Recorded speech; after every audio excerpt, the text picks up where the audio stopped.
Alright, we are live. Can you guys hear me? Let's see the gain. Or make it louder. Can y'all hear me?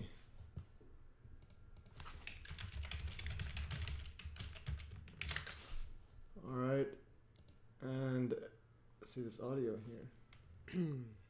Okay, I can hear myself there. That's epic stuff. Alright, Timothy Sullivan's in the house. Rotary motion. Alright, we are good to go. And yeah, a lot of stuff here. If I wasn't so focused on the plane stuff, I'd probably have done a live stream on the on that Moscow 322 yesterday. The alleged ISIS attack.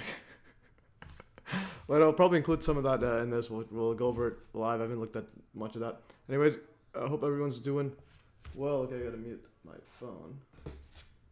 Okay, methyl miners in the house. Okay, we got a lot. 911 Visions in the house. Joe LaFima.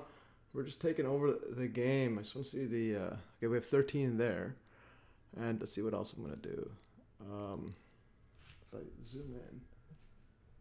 Okay. That should be cool there. I'll make this a bit higher. Alright. Alright. And then Death by Snoo. Alright, we got a Futurama reference. Let's go. Is in the house. ISIS attack Russia, no way. Oh yeah. Yeah, that's what they said. The Egyptian goddess Isis somehow attacked Russia. Alright, and let's see the stuff here. So many people we have. We have 15. Alright, 15. It's pretty good. We should just maybe wait a tiny bit and go through some of this. Let's see, web Telegram. Alright, and let's see, hi. Alright, let's see here.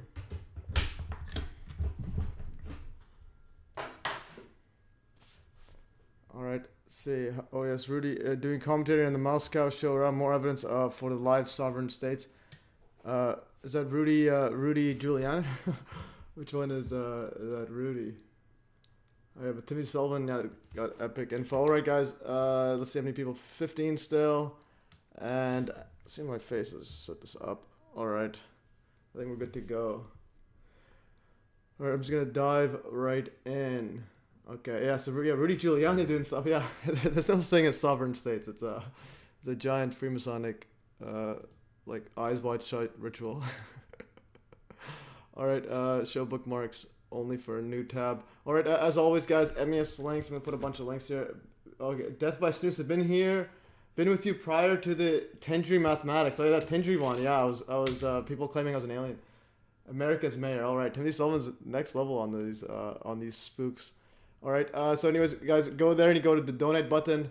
Where's the donate button? Actually, first before we get the donate, here's a link to the all the notes. All the notes will be in here. A lot of this in here. I got a lot of feedback from Mark Holland, so go over some corrections to my previous video, and actually, this one needs to be updated. Yeah, so yeah, this is a good spot right there, because yeah, he has a lot of guidance that will be really helpful. So I was gonna do a compilation video. It's gonna take a while because I need to get all the original footage. But before we get to that, let's do the usual.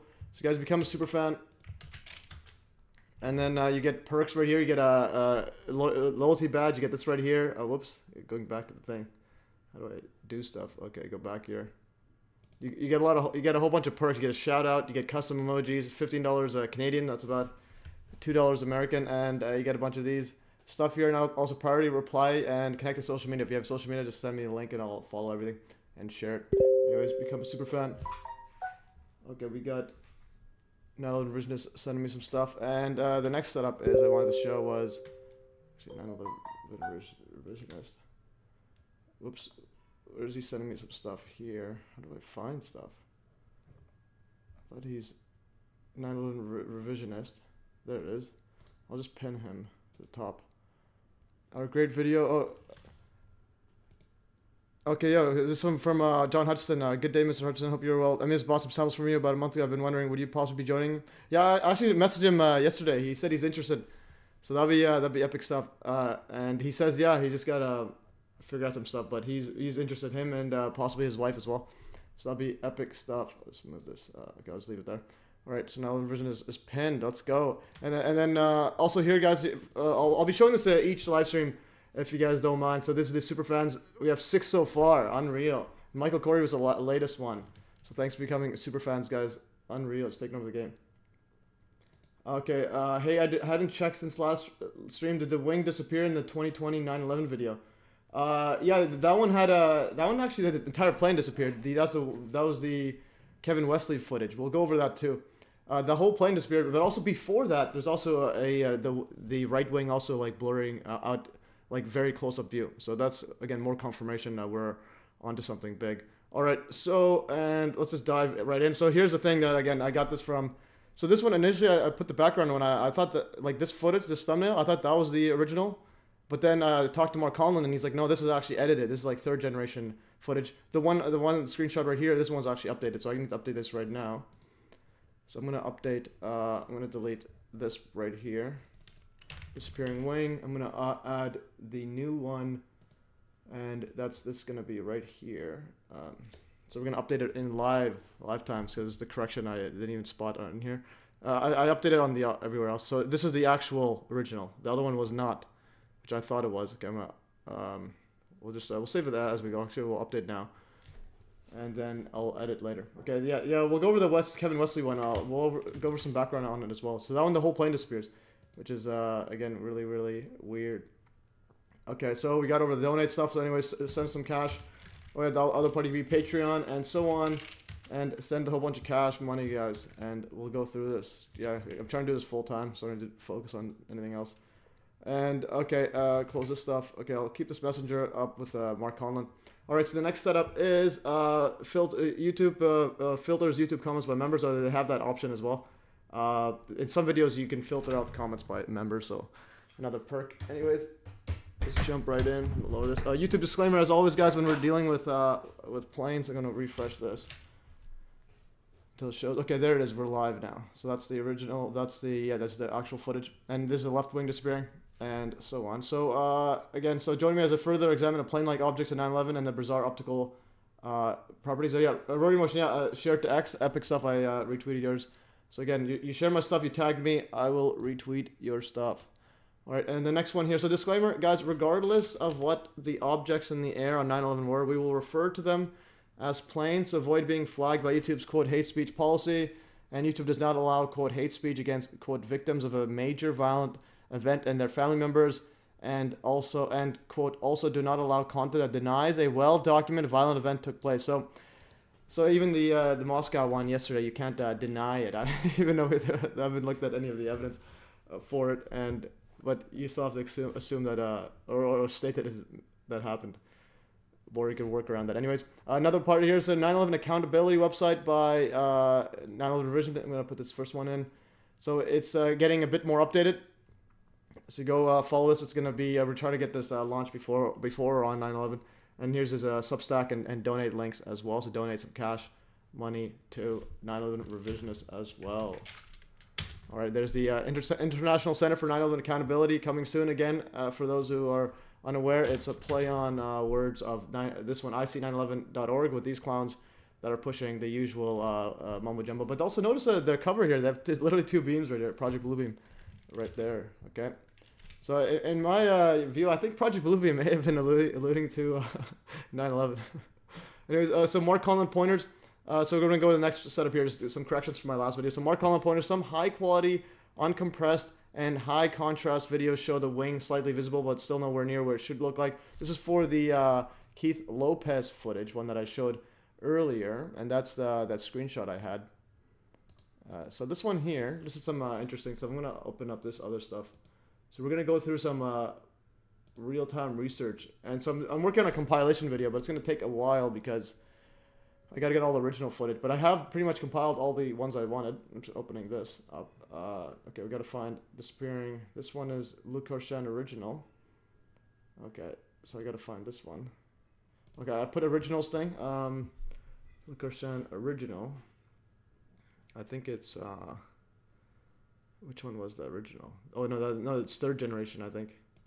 That's the one, actually. It's not actually the original. Okay, that's third generation. I'm just doing live stuff right now as we speak. Yeah, so going back to here.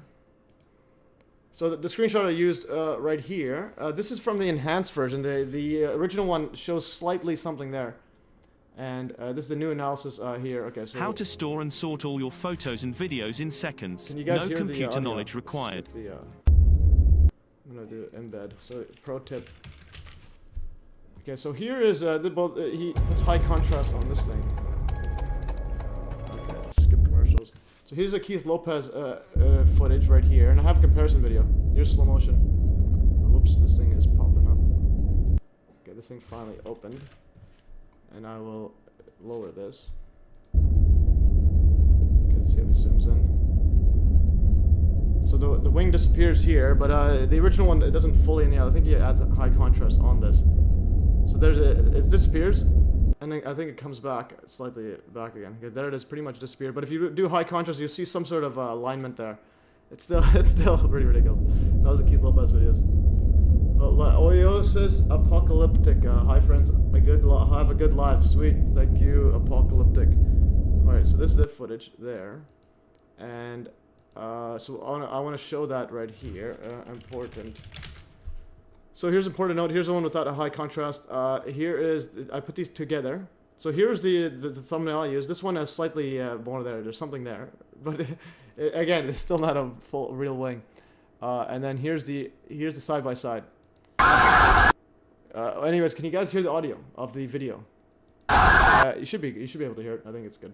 All right. So here, the top is the original Keith Lopez FDR drive. The bottom is the enhanced one right here, and I have them synced up. So notice that the coloring is different. There's more contrast at the bottom. The original, look at the original. There's the bottom. Okay. Whoops. Okay, it's not playing anymore. Okay, so that is an issue. That again, it's just the words. Okay, rotator motion can hear. Sweet. And meta. I'm gonna go to the meta. Keith Lopez and original. Keith Lopez versus original. Okay, so this is yeah, I don't know why it doesn't work sometimes here. Okay, so that doesn't work. So there's got to be a better way to play this. Okay, so that is literally just the worst when I hate when it doesn't play. But anyways, what I'll do is I'll open my personal Telegram, my Telegram app, and then go to Keith Lopez, and then important note right here. Okay, so we'll go here. This is on the actual thingy.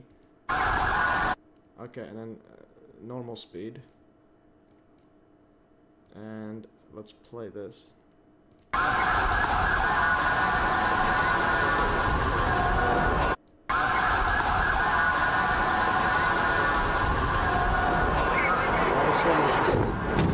I would sync up. Actually, yeah. Okay, I don't like this giant text in the way, so what I'll do is I'm just trying to figure out something because it's not playing on the thingy there. Okay, I'm gonna open this. Okay, it's still not doing that. Okay, I'm just gonna open it up on my desktop. This is just brutal. Okay, so just go back here. Important. Just bear with me.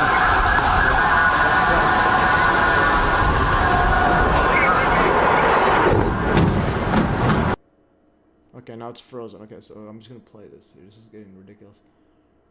Enhanced. Okay. All right. So here is the yeah. So this is on my desktop, and you can view it on your app, like just on the desktop app. For some reason, it doesn't work. Okay, I'm gonna play it. Okay, here. So here's a slow motion 0.1 x speed.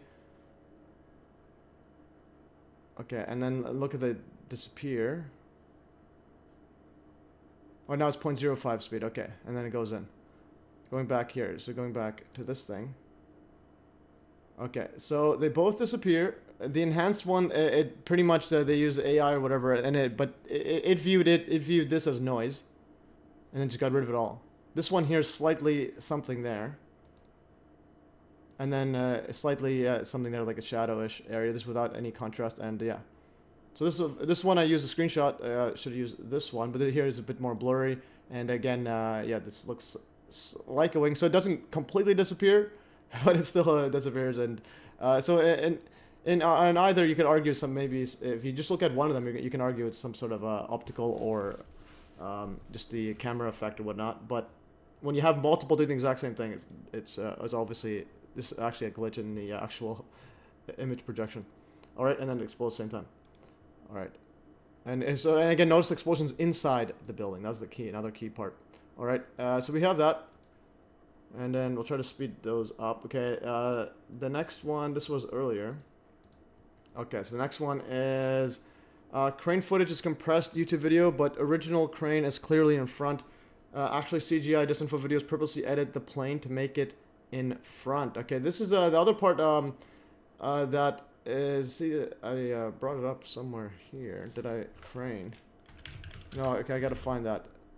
Okay, so I haven't shared it on Telegram yet. But the crane one. So if you go, this is from Mark Conlon discussion right here. The crane footage that I showed in my earlier one. See the crane. He had good crane footage. Yeah, right here. Okay, so I'll try to make it a good post on it. But okay, so here's the crane. So some of the low quality ones or disinfo ones that say with CGI, they use low quality ones and it makes it look like this thing is in front, but it's actually behind the originals. Even just the enhanced ones show it clearly behind this crane, and this is the disinfo ones show up there. And yeah, this was yeah. So some of them bring that up, and I'm just gonna open this up. Actually, we'll open it up after. Anyway, I was wanting to make that note. So for those who've watched the last live stream, make sure to watch that one, and it will start to make sense. I'm gonna close this. All right, and then the next setup is fuselage was on top of WTC-5 before tower fell, aka likely planted inside the Twin Towers and then exploded / floated there. Note that Andrew Johnson disagrees with these photos. I gotta get what his take was. But if I showed you the fuselage before, fuselage, how do you spell fuselage? Okay, fuselage. So this right here, I think this photo came out in like October of 2001. So this one right here, but there's some photographs that, again, Mark Collins sent. Yeah, this one right here. I gotta find the exact video, but there's some photographs where if you zoom in, it looks like you have the exact same. This one is a bit hard to tell, but this one here, it looks like there's the fuselage section. And this is before the towers fell, or before the South Tower fell, I believe. Or the North, I forgot which one it is. This is, he's saying, oh yeah, that's the WTC, yeah, it's UA-175, before the South Tower fell. But again, this is hard to, no, he's saying this one is, so this one's hard to tell. This one's after, because this is clearly gone. But there's footage there, so it's at least on the day of 9/11, this thing is there. And he's saying this one's hard to tell. So again, this is still inconclusive in my opinion. There. Okay, so the next setup he brought in. Okay, banking turn caused image production to be slightly disrupted. I highly doubt that one because the banking turn pretty much, yeah, it pretty much like finishes banking, and also you have multiple doing the same thing. Anyways, the next setup 439 of compilation. Wing is brighter in the shadow of the building. Okay, so 439 of compilation. So you go to 69. Here, all known 69. Okay, so 439. Okay, this one here. Okay, so this right here, yeah. So this is the part that was interesting. So you have it literally darkness there, and then it goes inside this near this dust cloud right there, and then it becomes brighter. So that's an interesting thing. Yeah, so this becomes brighter after now it's in the shadow of this thing is brighter than when it was no shadow. So it's completely black there. And the interesting thing I found is this footage right here actually syncs up. See, this exact timing actually syncs up exactly with the Kevin Wesley footage as well. This is the 2020 one. So if you go, I think, okay, this is my thing I was working on. I'll try to find the Kevin Wesley one somewhere here. Okay, this is the Kevin Wesley one, I believe. Okay, so this is the Kevin Wesley. I'm going to zoom out. And yeah, Kevin Wesley, here's the footage. I'm going to do this. Yeah, okay, see how it turns dark right there? I'll zoom in right here. This is the Kevin Wesley one. Notice, this one I got to make it in sync, but I believe it's the exact same time. So it turns dark even from underneath. Okay, so there's the reflection on the top. Reflection goes away for literally no reason.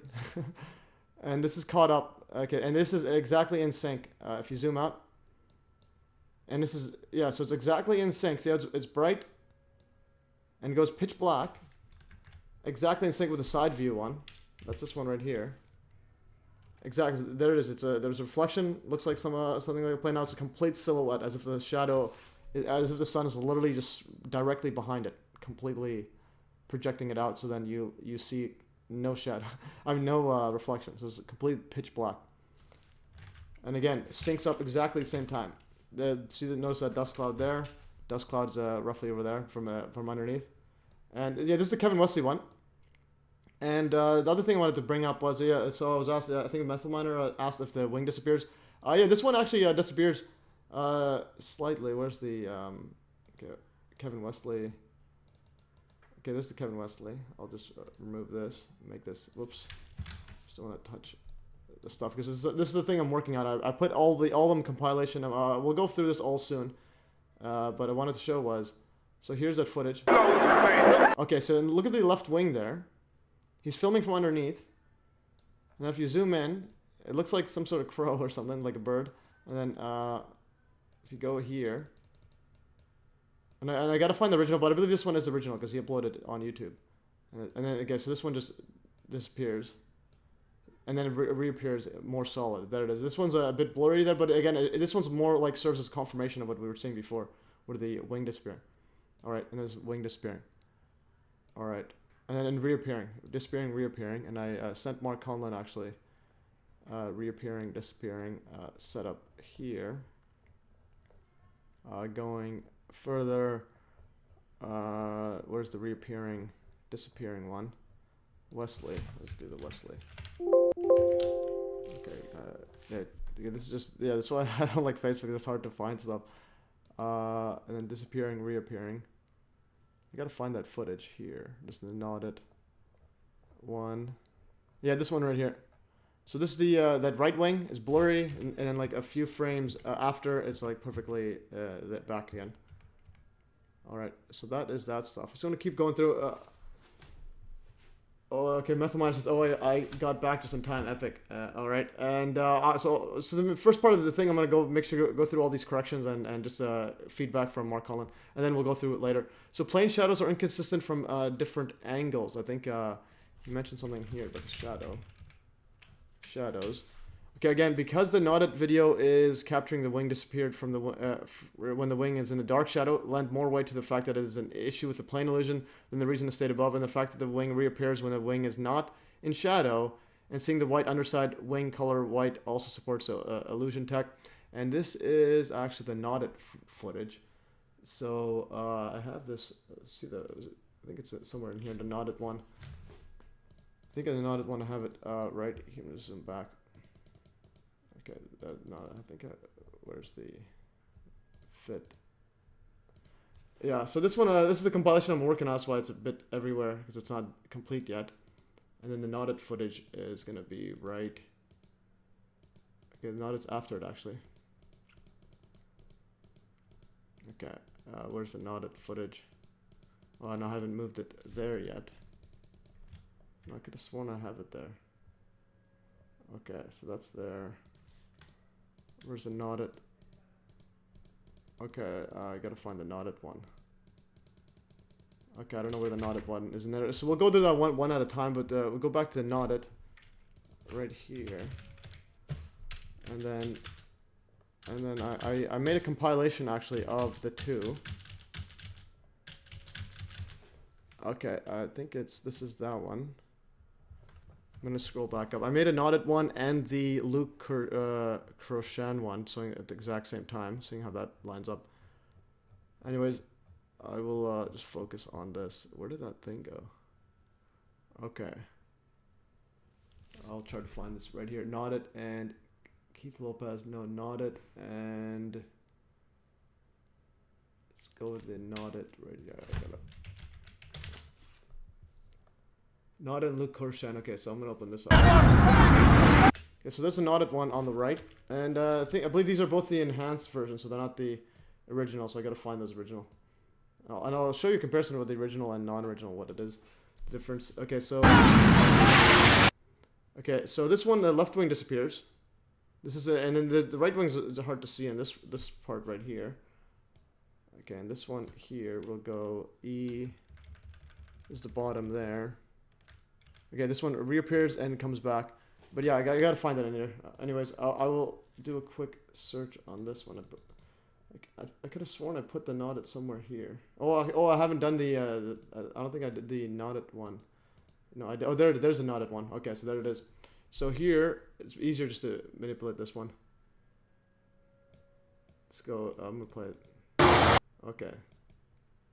Here's the footage.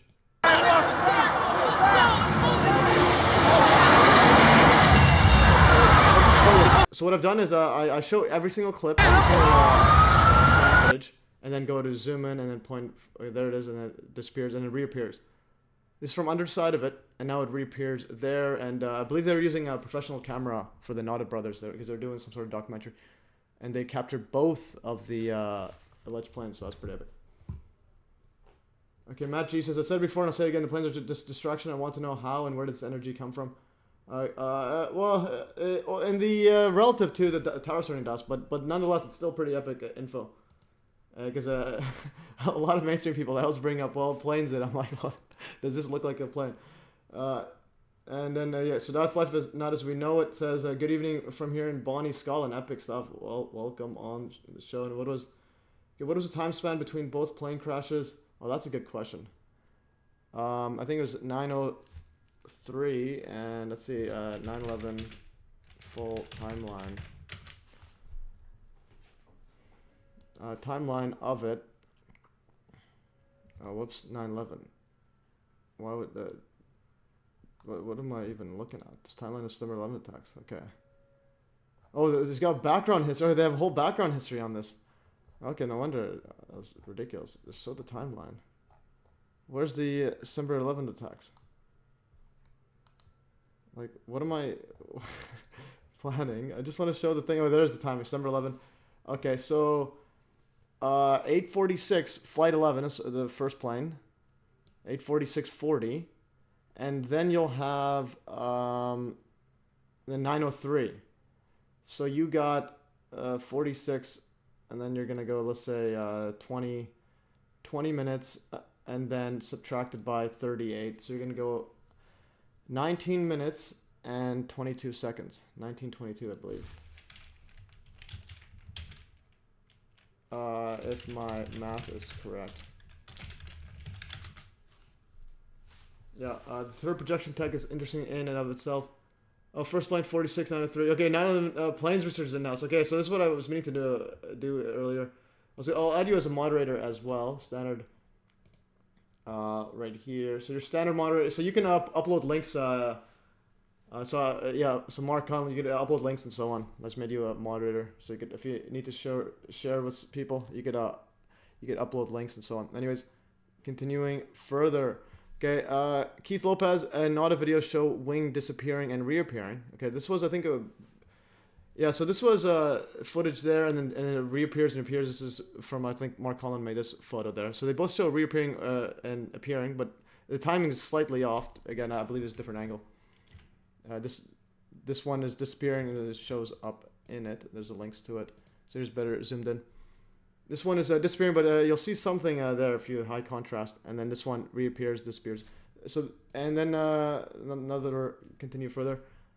So Mark Collin article, and this is I searched up here. Luc Harshan, disappearing, reappearing wing. This is from 2018, and just showing some stuff here. So planes, when they have similar backgrounds, it can look like it's a bit disappearing, but again, it's nothing like 9/11. And then this one here, also another part is you can have parts where it looks like it's disappearing. But again, that's why I use lots of footage. Because when you have lots of footage, you can literally conclude whether it's just an optical effect or actually like the thing that's being shown is different. Okay.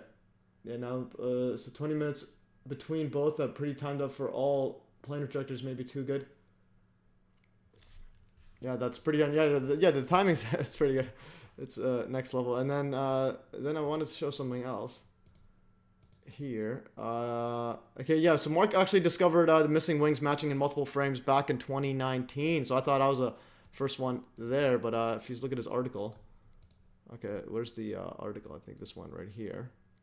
And then he shows the Nodded brothers there disappearing, and then reappearing, or then the Keith Lopez one, and then I believe there's another one that he captured here. This is from this other footage. I forgot what this one's called. That's why I always have to make sure everything's called. And it shows this one here disappearing from this angle. And there's that same one disappearing there.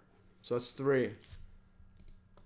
Three disappearing. So that's 3 videos. But again, if you see all of them, I think it's like 10 plus, regardless of the quality of them, because it's all it's all at the exact same thing. So even if you look at something like this, let's say you have this photo, but then let's say there's 10 other cameras and they all show the same thing. So then you can literally argue, or not even argue, conclude that this left fin is blurry, like on purpose by the actual object.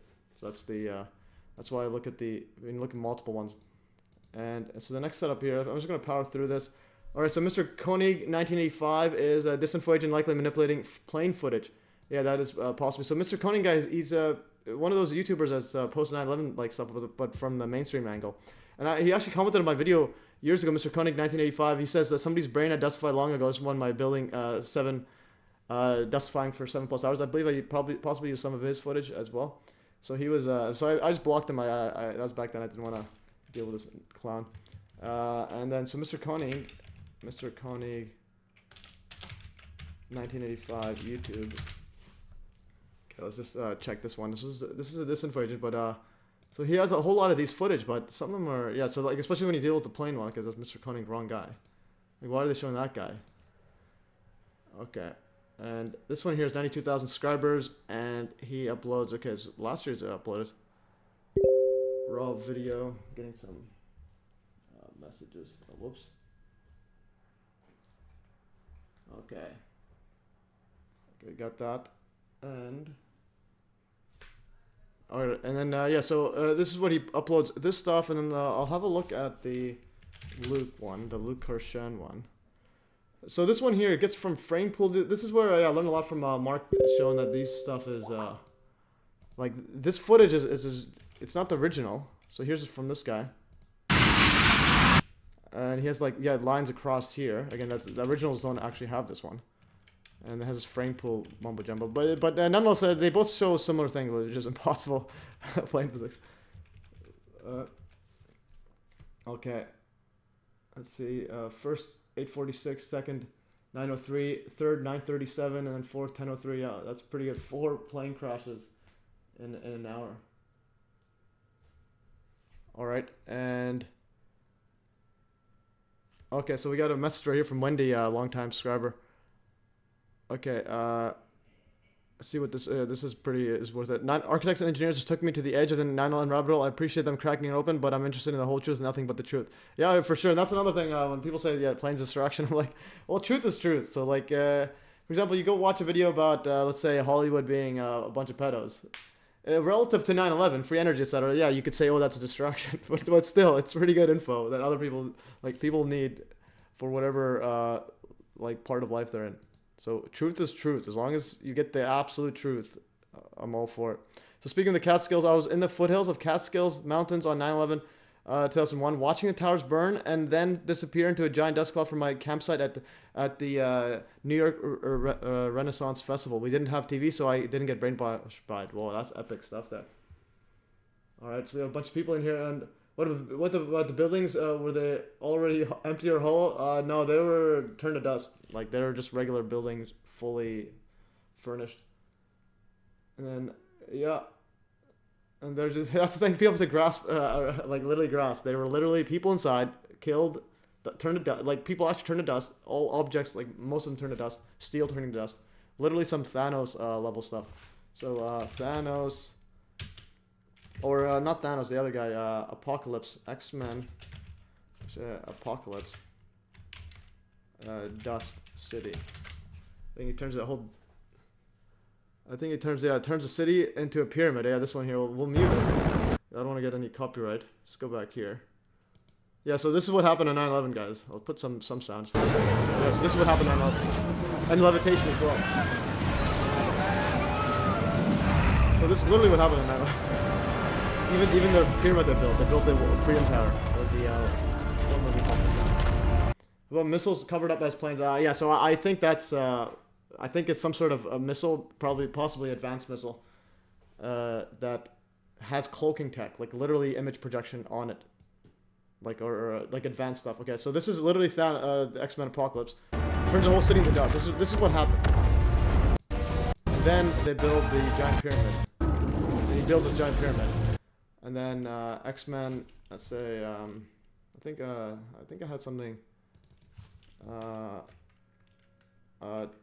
201 or something. No, two turns to one. Twin Towers. I think I had a pretty good great photo showing the Twin Towers, and then they turn to one. Two becomes one. One. Twin Towers, one. Something like that, because it turns to one. I'll just put I'll try to find this up. No. Okay, this is where I gotta need like an assistant to have everything ready. Twin Towers, and then Freedom Tower, and then Freedom Tower before, after. And that's pretty much what they turn into. So this is the, yeah, this is a good one. So there's Twin Towers turn to one, so you have the whole city turn to dust and turn to giant pyramid. It's like similar occult symbology too. Alright, let's power through. And let's see, we have 28 people at 29. Alright, not as much as last time. Last time we broke a record, 69. Alright, I'm gonna go through some more stuff. Okay, so yeah, Mr. Connie, disinfo agent, Mumbo Jumbo, that was just brought that up. He's still so he's going through all the 9/11 footage and he still hasn't realized it's a giant scam. Alright, okay, disappearing wings one.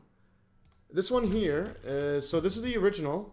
Or one of the original ones, and then the original thumbnail I was using was I thought it was original, but it actually wasn't.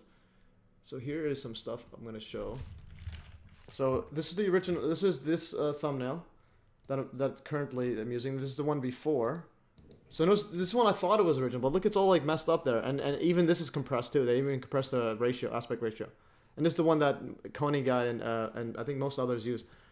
So they compressed that one, so that's weird. So if and this is I made it exactly so the planes on overlapping each other.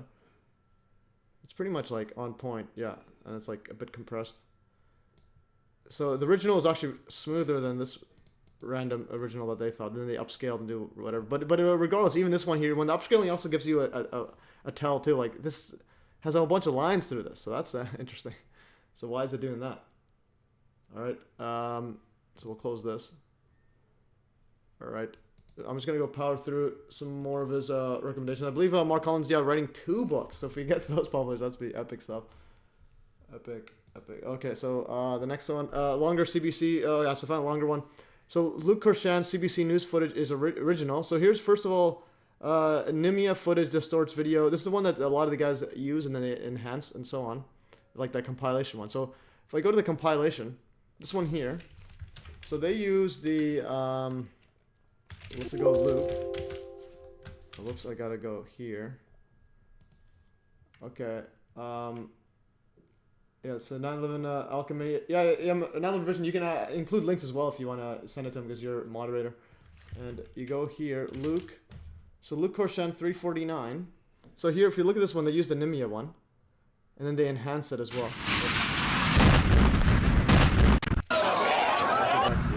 So they use this one and then they enhance it. So they use the Nimia one. And then, so they use that. And then if you go Luke Korshan, I'm going to keep this one open. I'll keep the timeline open as well. There's a whole timer there. And then Luke Korshan, just go enhanced. They all show pretty much enhanced. So here's the extended, this is Mr. Koenig uses this one. He uses the Nimia one. And even these enhanced one use a frame pool one. It's not the original. So they use enhanced, recut, missing audio replaced, and very rare, mostly continuous video, etc. Restored original audio, which was removed here and replaced by the previous 23 seconds, either by Korshan or Nimia. Interesting, probably to delete a lot of composition of Korshan and others. Anyway, so they do a bunch of stuff here. But nonetheless, the general idea is still in there as well here. It's see how this one looks. Okay, this is great. This one? Where's the impact? Okay. The impact should be... Yeah, there's the impact right there. Okay, where is the impact?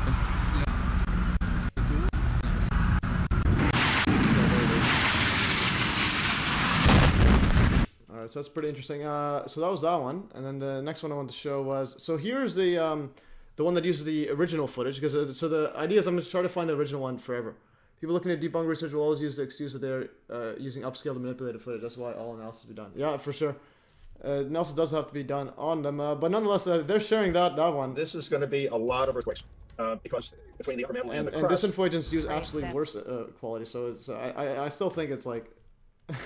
it's, like the general idea is still there, but yeah, obviously use the original. So this one is from Mark Holland. He shared it. This is on CBC News. I think it's day of or a day after they showed this. So we'll watch things unfold, and he was close enough that he. So yeah, a problem with BitChute, I think they lower the quality when you upload. So you're gonna have to find either use Odyssey or. How many people can our planet sustain? We're made to believe. Trade Center. So we'll watch things unfold, and he was close enough that he not only captured the image of horror, but the sound of it. Let's just watch things unfold now. Yeah, this is the original one. And this is from CBC. This is actually day of or day after.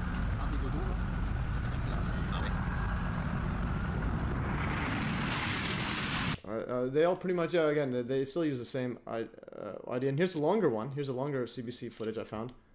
While pictures of Tuesday's second crash into the Twin Towers have been replayed for days, CBC News has exclusive new video of the terrorist strike. It includes the sound of the jetliner screaming to its target.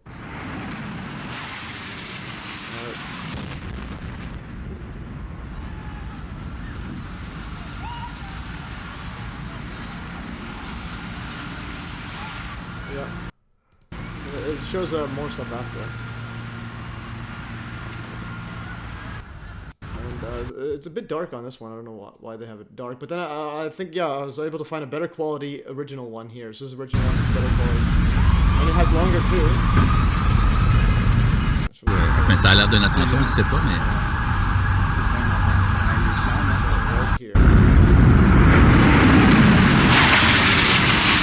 Another thing is, note the interference of the camera, like the electromagnetic interference. This is the original, like what it shows. Look at the colors there. All the colors change up.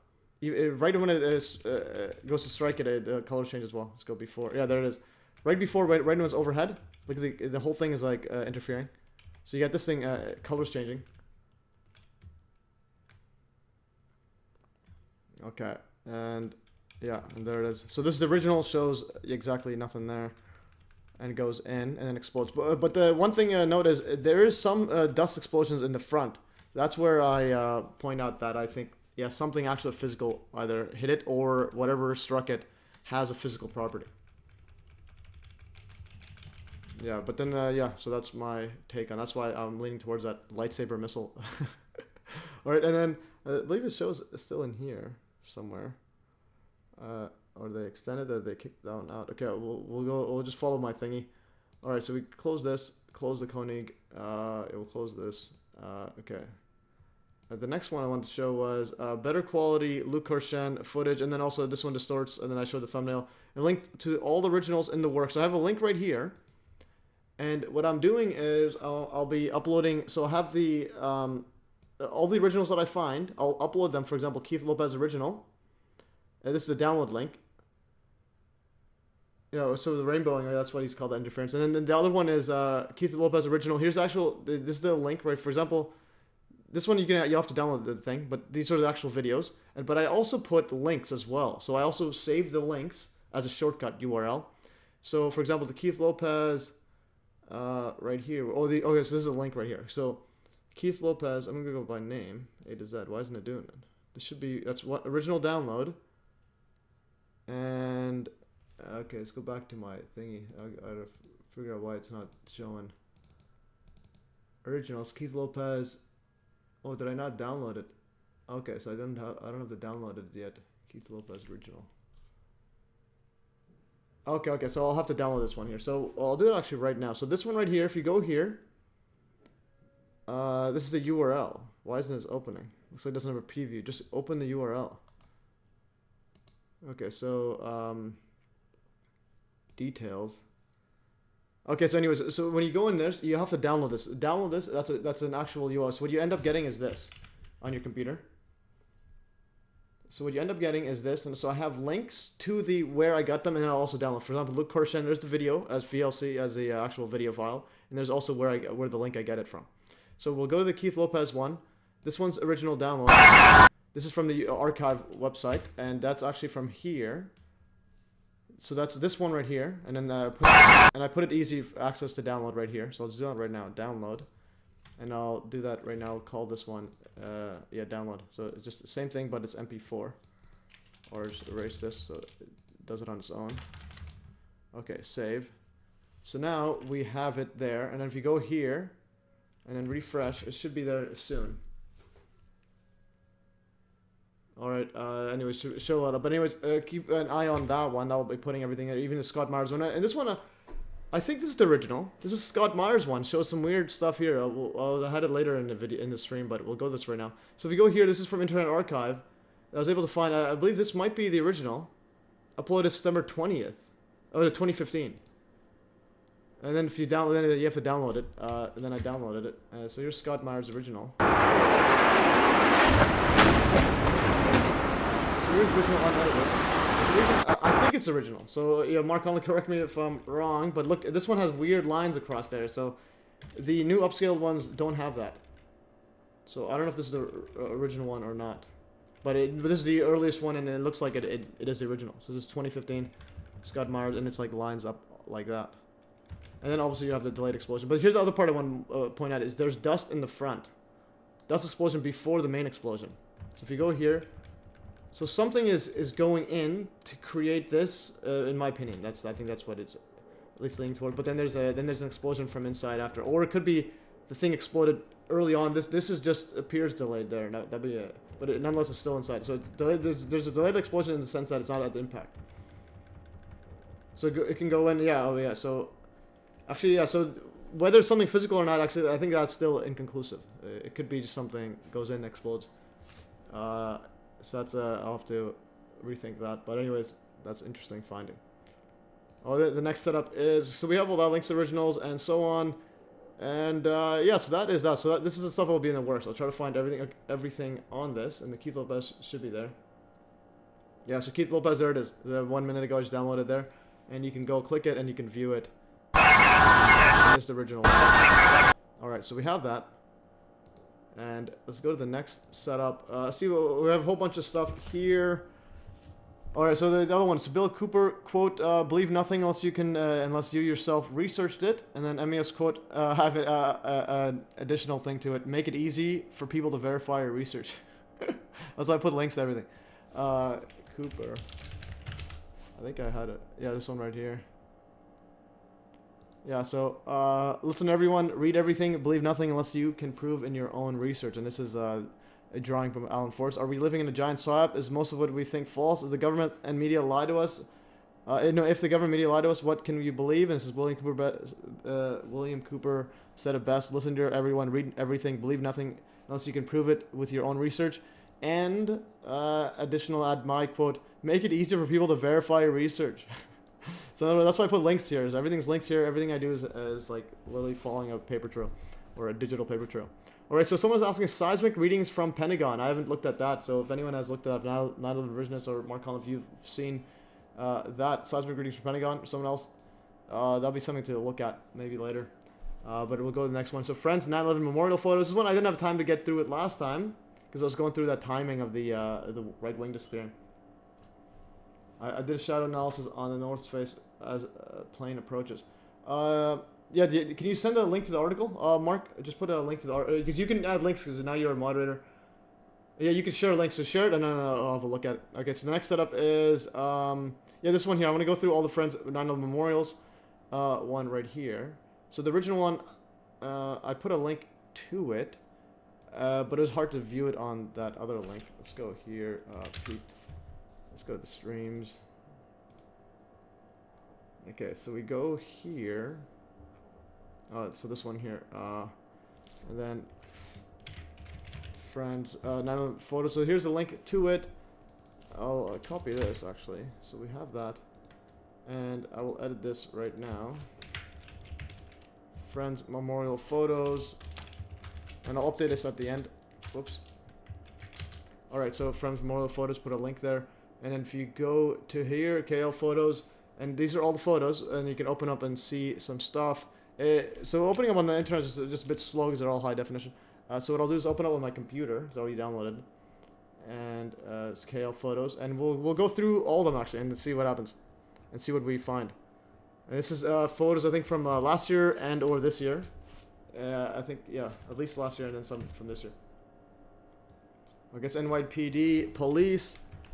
This is here's some other stuff. There, you are here. So he's right here in World Trade Center.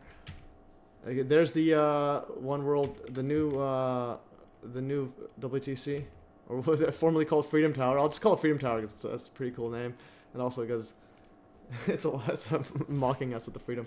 And there's the black cubes under there, the black cubes of Saturn, mumbo jumbo, and so on, with the water going down because the dew needs to be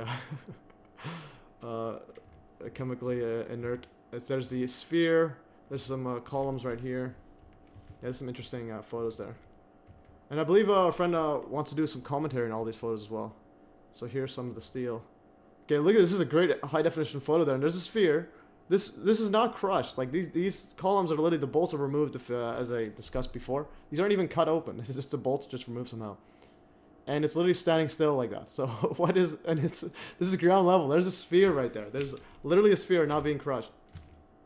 And there's the just the outer exterior just standing up like nothing, as if everything was lifted above it and turned to dust, which was. And there's a sphere. And remember, the sphere. There's a sphere. There's a giant towers. There's a sphere. It's like, how does it survive everything? All right. So that is epic. Okay, and there's names right here. Okay, this is the slurry wall. It's still pretty much intact. And there's the bolts inside, and this wasn't damaged. It should have been completely destroyed if things actually fell. Oh, free dumb tower. All right, let's go.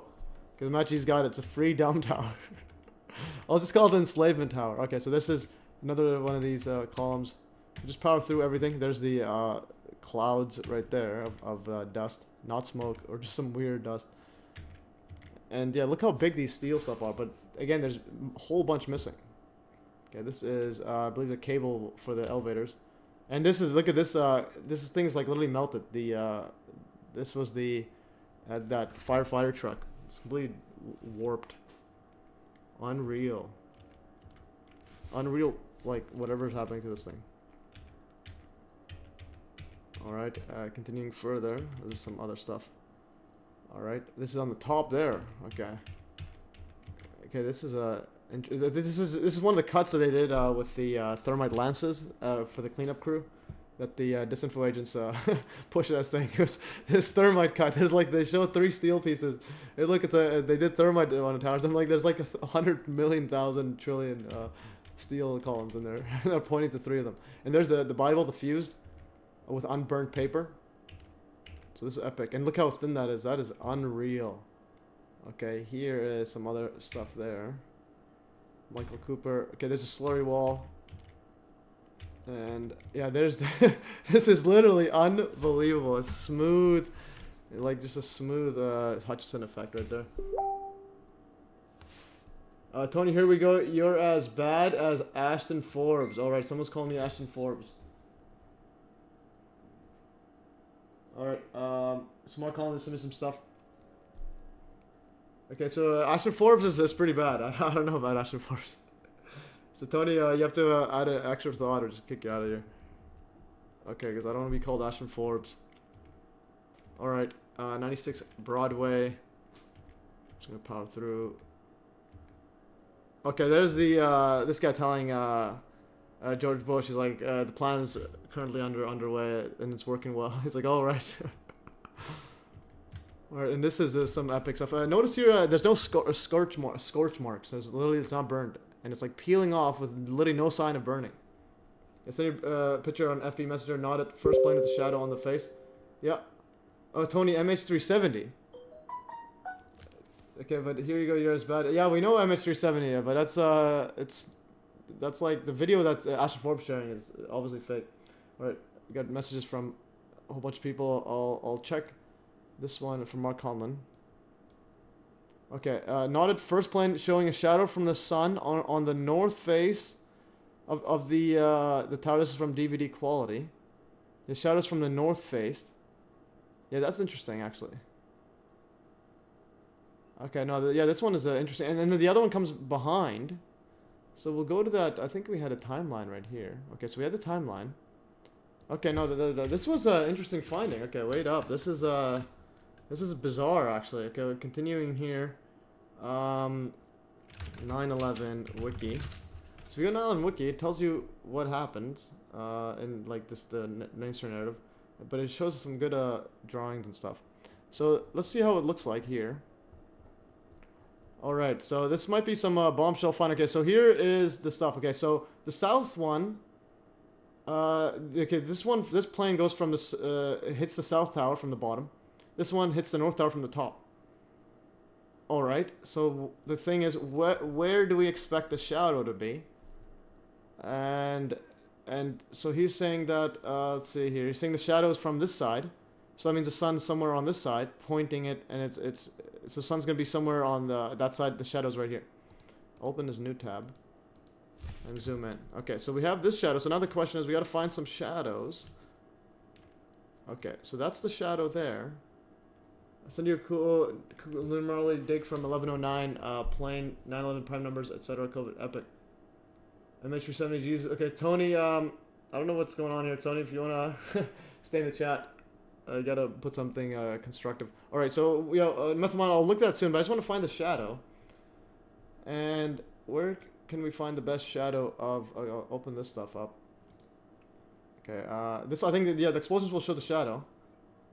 So this one, I'm not sure. Okay, so if I go here, this is knotted footage. And then this is a knotted footage going in, and then there's an explosion after. Okay, it's gonna start exploding. I'll see where the shadow is. Okay, so this would be the south tower from underneath, and then the north should be there. Let's see where the shadow of the explosion. So you look at the explosion. I did a lot of shadow stuff. So the shadow's right there. So can you? Yeah. So going back here. The shadow, if it's looking at the front. So I don't. Yeah, I'll have to. Why is it just get back? Okay, get back to this thingy. I'll go to the full knotted one. Okay, there's a full knotted one. Okay, going back. It's pretty good, at least. Yeah, so the shadows are there. So that's a shadow pointing there. And then this one here, shadows down there. Yeah, so I don't know. It looks kind of... it looks similar, because that's... Where do you expect the shadow to be? Let's see what he says. Mark Conlon. Shadow from the sun on the north side of the face. This is showing a shadow from the sun on the north face of the north tower. Yeah, but I think this kind of matches, so I don't know. Can you elaborate?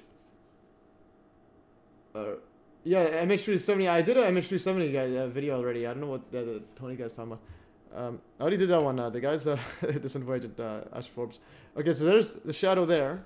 If I go back to my footage, the explosion has the same shadow. This is the north side. There's that impact hole, and yeah, so it looks like it's lining up. So I don't know. So if we can elaborate. Anyways, continuing further to my epic images right here. Or not my images. Okay, North Tower had sunlight shining on it, so picked up a shadow as the object approaches. So picked up a shadow as the object approaches. Because I know, I'm just saying the screenshot. I just don't know what I'm... Oh, first plane. So there's the first plane. As it's approaching. Okay, so first plane shadow band. Yeah, I know this is the first plane. But this one here would have the shadow coming down here on the explosion. So I don't know. See, the first plane would have a shadow coming down there as well. This is inside though. So I need to let's see, what am I looking at? Shadow band. Auto part sent a message. Okay, someone's sending. Okay, first plane, yeah, so North Tower has sunlight shining on it. Yeah, but this one also has sunlight. Is that shadow about 10 a.m.? No, it's 9. Both of them are similar time. This one is 20 minutes apart. It's 8:46 and 9:03. So about 20 minutes apart, this shadow, the small size of the shadow on the first plane frame by frame. Mark is pointing out the small size of the shadow on the first plane frame by frame. Okay, where is the knotted one? Let's go to knotted.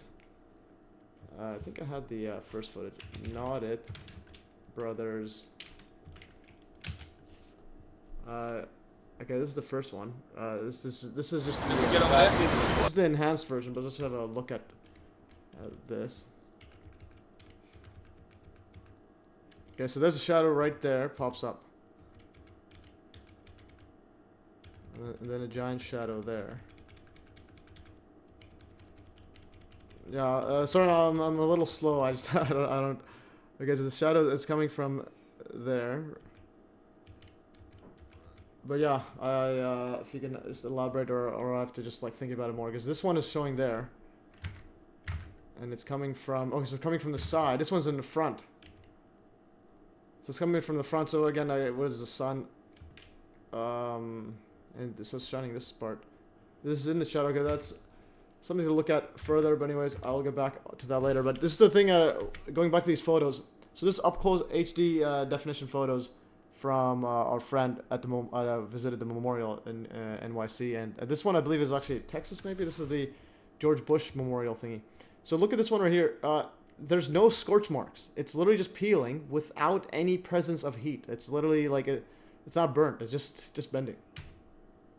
Yeah. So this is, and it's all peeling everywhere, and it's crumpled, and this is steel, guys. All right, and this is right here. These acts shattered steel, but they cannot dent the steel of American resolve. American brainwashing. Alright, let's see this thingy. Yeah, South Tower collapse here. Oh, they even showed this part here. This is a giant chunk of the building that just disappeared. Alright. Let's continue here. This is all from Memorial. If you go there, you'll see these stuff. Okay, and here, fighting the global war on terror, and now they got drones and everything. This is unreal. Look at the drones there. Fighting a new war. You got drones, and you got some Middle East people in like literally caves wondering why is the U.S. bombing us. Home bringing missiles in. Yeah, they possibly, yeah. So rotary mission. That could be. They could have. That's what possibly the construction or renovations was doing. Behind, like before, like at the site of impact, where some agents say they were planting explosives with thermite, etc. What they're probably doing is preparing for the thingy to strike and the debris to fly over. They actually show the spire in that video memorial. That's epic. Is it this memorial? This is the South Tower. Oh, this is the south one. The north one is the one that's the clear one. I'll put the sound on. Why is it?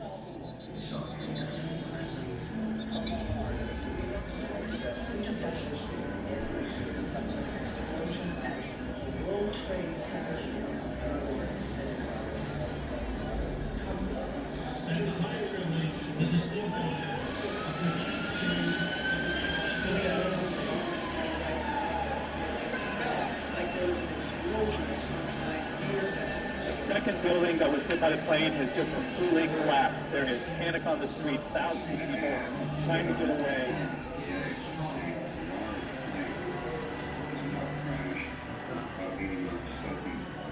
There's a different one, but yeah, there's a giant dust cloud. Okay, I'm gonna go. I'm gonna try to follow through. Cause he has like millions of these photos, and now we got guys. These are the guys that turned the towers to dust and used advanced. Oh, Paul Loves is in the house. Welcome in. So no worries. Yeah, now the version says they actually show the spire in that video. It's the same Matt. These anyways. So these are the enemies, guys. These are the guys that turn the towers into dust, using advanced weaponry and for the plane-like objects. And there's Saddam. This is, and I was from her. I was actually born there. So Saddam. Interesting story about Saddam. Yeah, interesting story about Saddam is my relatives would say that all the textbooks, like they would look up to Saddam because he's everywhere. So you would read like a history book or like a book on math or whatever, and like you'll see every like 20 pages has like photo of Saddam. Let's go.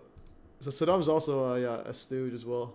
Free people will set the course of history. All right, they got these And now they got they bombed pretty much all of Middle East. Now they're saying, look, they got a woman covered up in Afghanistan or Iraq voting.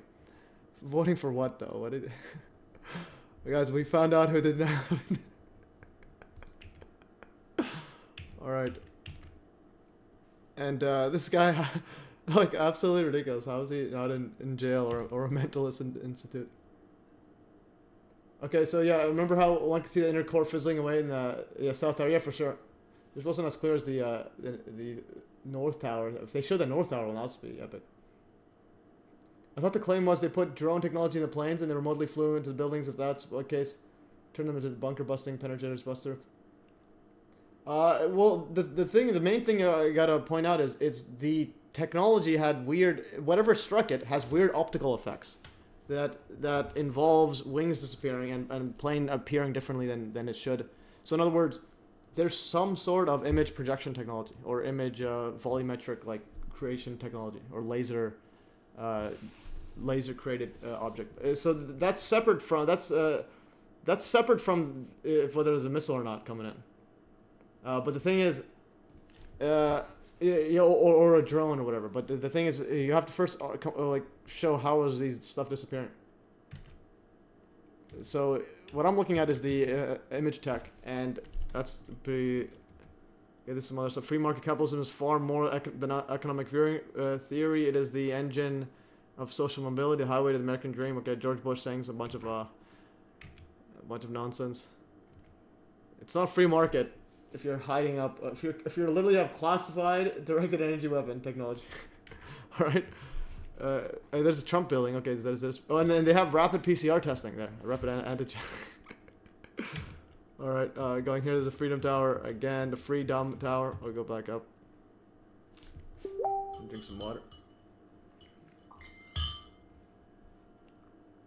Okay. Alright, Mark Collins send me some more stuff. Picks up, I'll have a look soon. I'm gonna go here. Okay. Public funding, partners.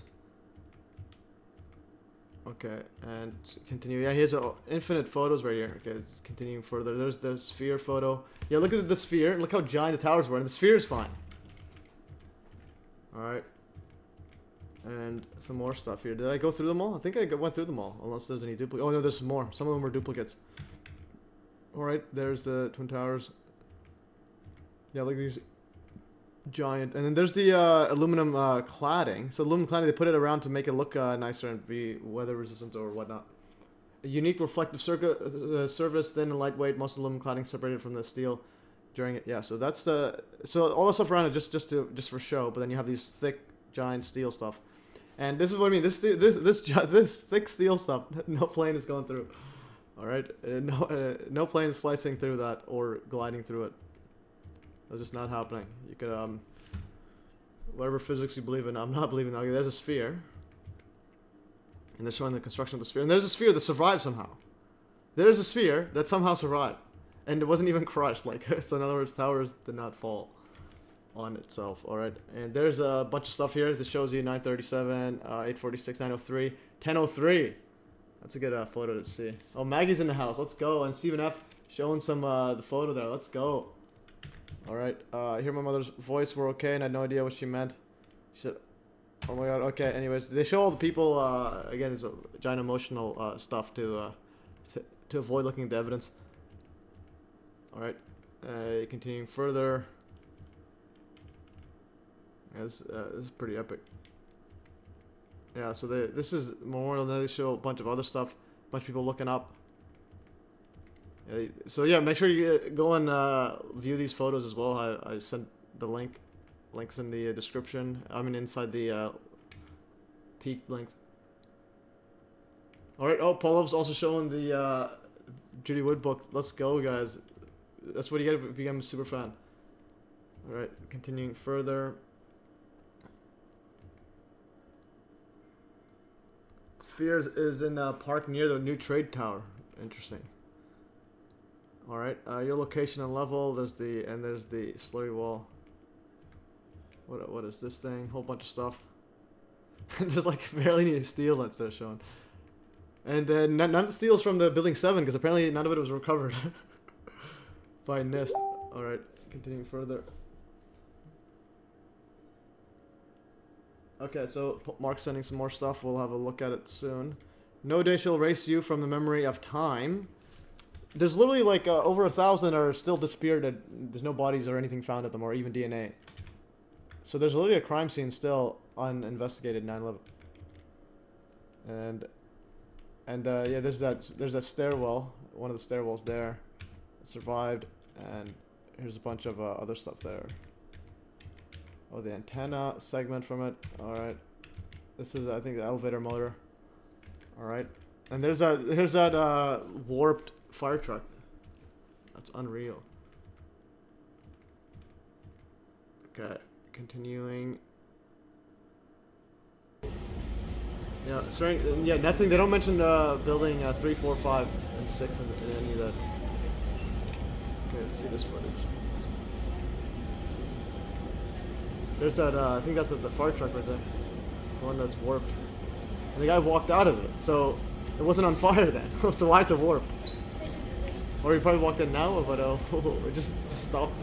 Yeah, so, and then this is the other one, like, the steel's literally being eaten apart. Some epic. So. Okay. Yeah, that's great footage of that fire truck. Okay, it's $30.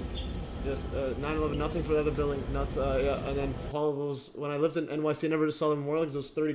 $30. Yeah, $30 American. That's like 400 Canadian or something. All right, let's continuing further. All right, this is some more warped stuff. More. Yeah, this is like the steel's just being eaten apart.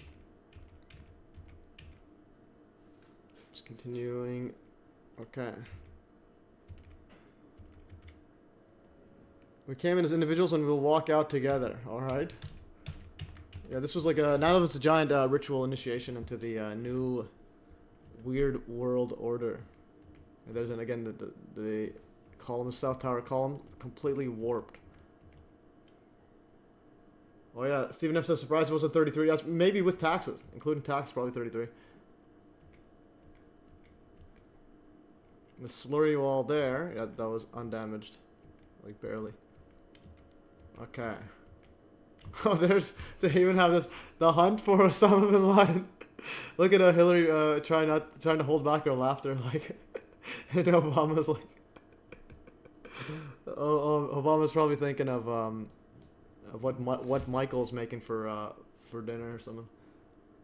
Where did the revenue go? The revenue, yeah, went into some nonsense probably. Column remnants. Okay, let's see some more stuff.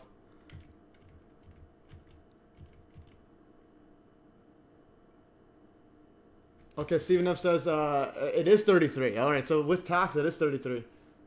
I just checked. All right. Oh, or he just is that the actual price? It is 33. Unreal. So okay, so Stephen F, send that in the MES links chat there. We'll go through the group one soon. Not joking. Check 9/11 Memorial website. All right, let's check 9/11 Memorial website. Go back here. 9/11 Memorial website. Let's see. Tickets. Buy tickets. And then the price is, how do you mission admission tour, 53. What's the basic one? 33. Memorial Museum tour, 84. Yeah, this is probably Canadian prices or something. Okay, what am I? It's probably American. Oh, museum admission, 33. There it is. Let's go. All right, guys. Museum admission, $33. You heard it here first.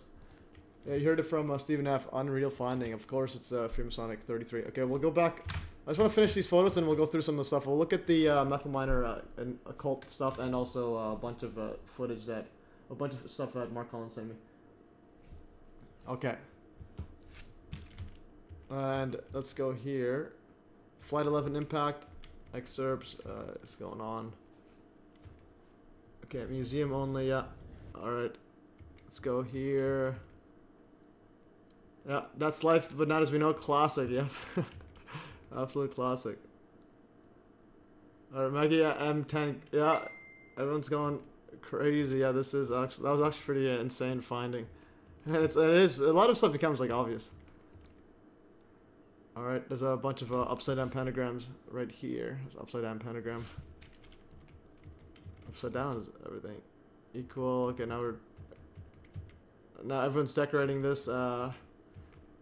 This is like some weird traumatic, what is that syndrome where people are like focusing in on their abuser, or they're still attached to their abuser, which is the government.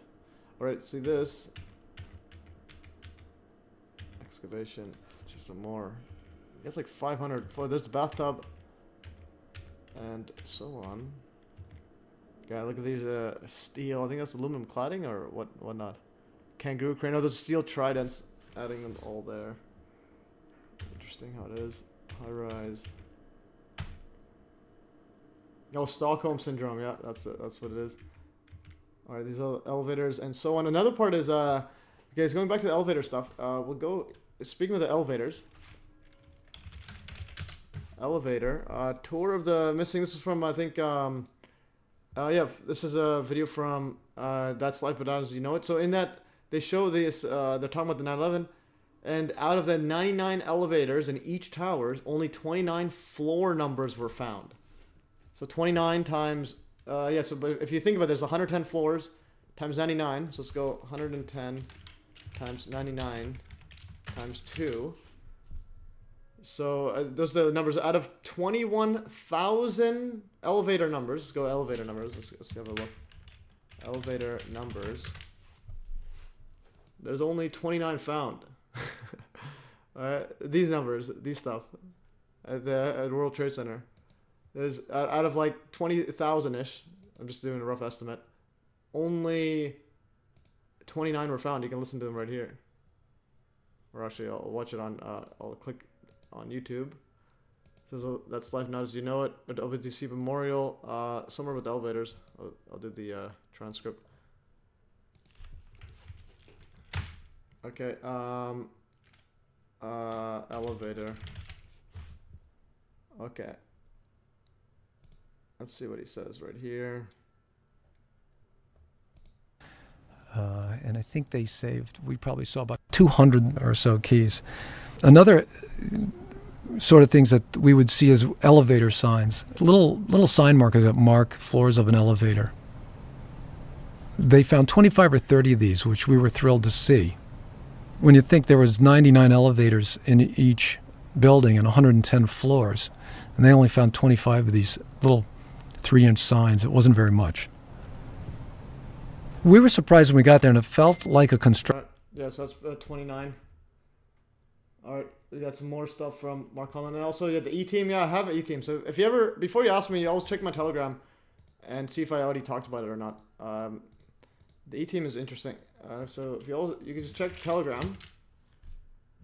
Okay, so at the top of every escalator, I would also say escalated quickly. Okay, interesting. So and going back to that elevator, I think that's what they're referring to, or they're referring to the number on top of the elevator. But regardless, it should have been a whole lot. So if you go E-team. Yeah, this is a quick clip E-team. I made a post about this, and this is like in 2001. They literally had the exact same impact zone. E-team. They made it some sort of weird art stuff. And then this info agents pushed that they're setting up explosives for like demolishing this. But I'm saying if there were anything planted, if there explosives were planted, which I'm leaning towards not. I think it was in the carried in that object. Yeah, if there was any planted, be at the zone right there. But again, not this team. They're just probably just like use as cover. So yeah, it's exactly the same spot there. And they're also in that video is on 2001. In March 31st, 2001, they also had like a little animation where the helicopter is going back and forth right at the impact zone is. And then they would take photos, very similar. So they would take photos here. I think that was him standing, very similar to the jumpers. So you have the jumpers there, and you got them taking photos, and they would have people lining up and get a photo from a helicopter.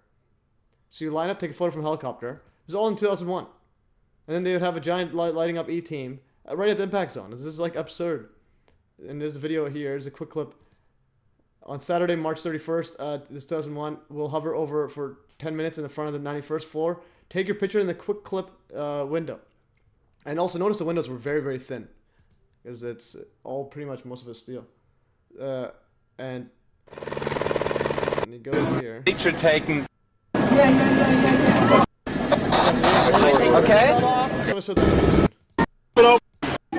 Don't inflate.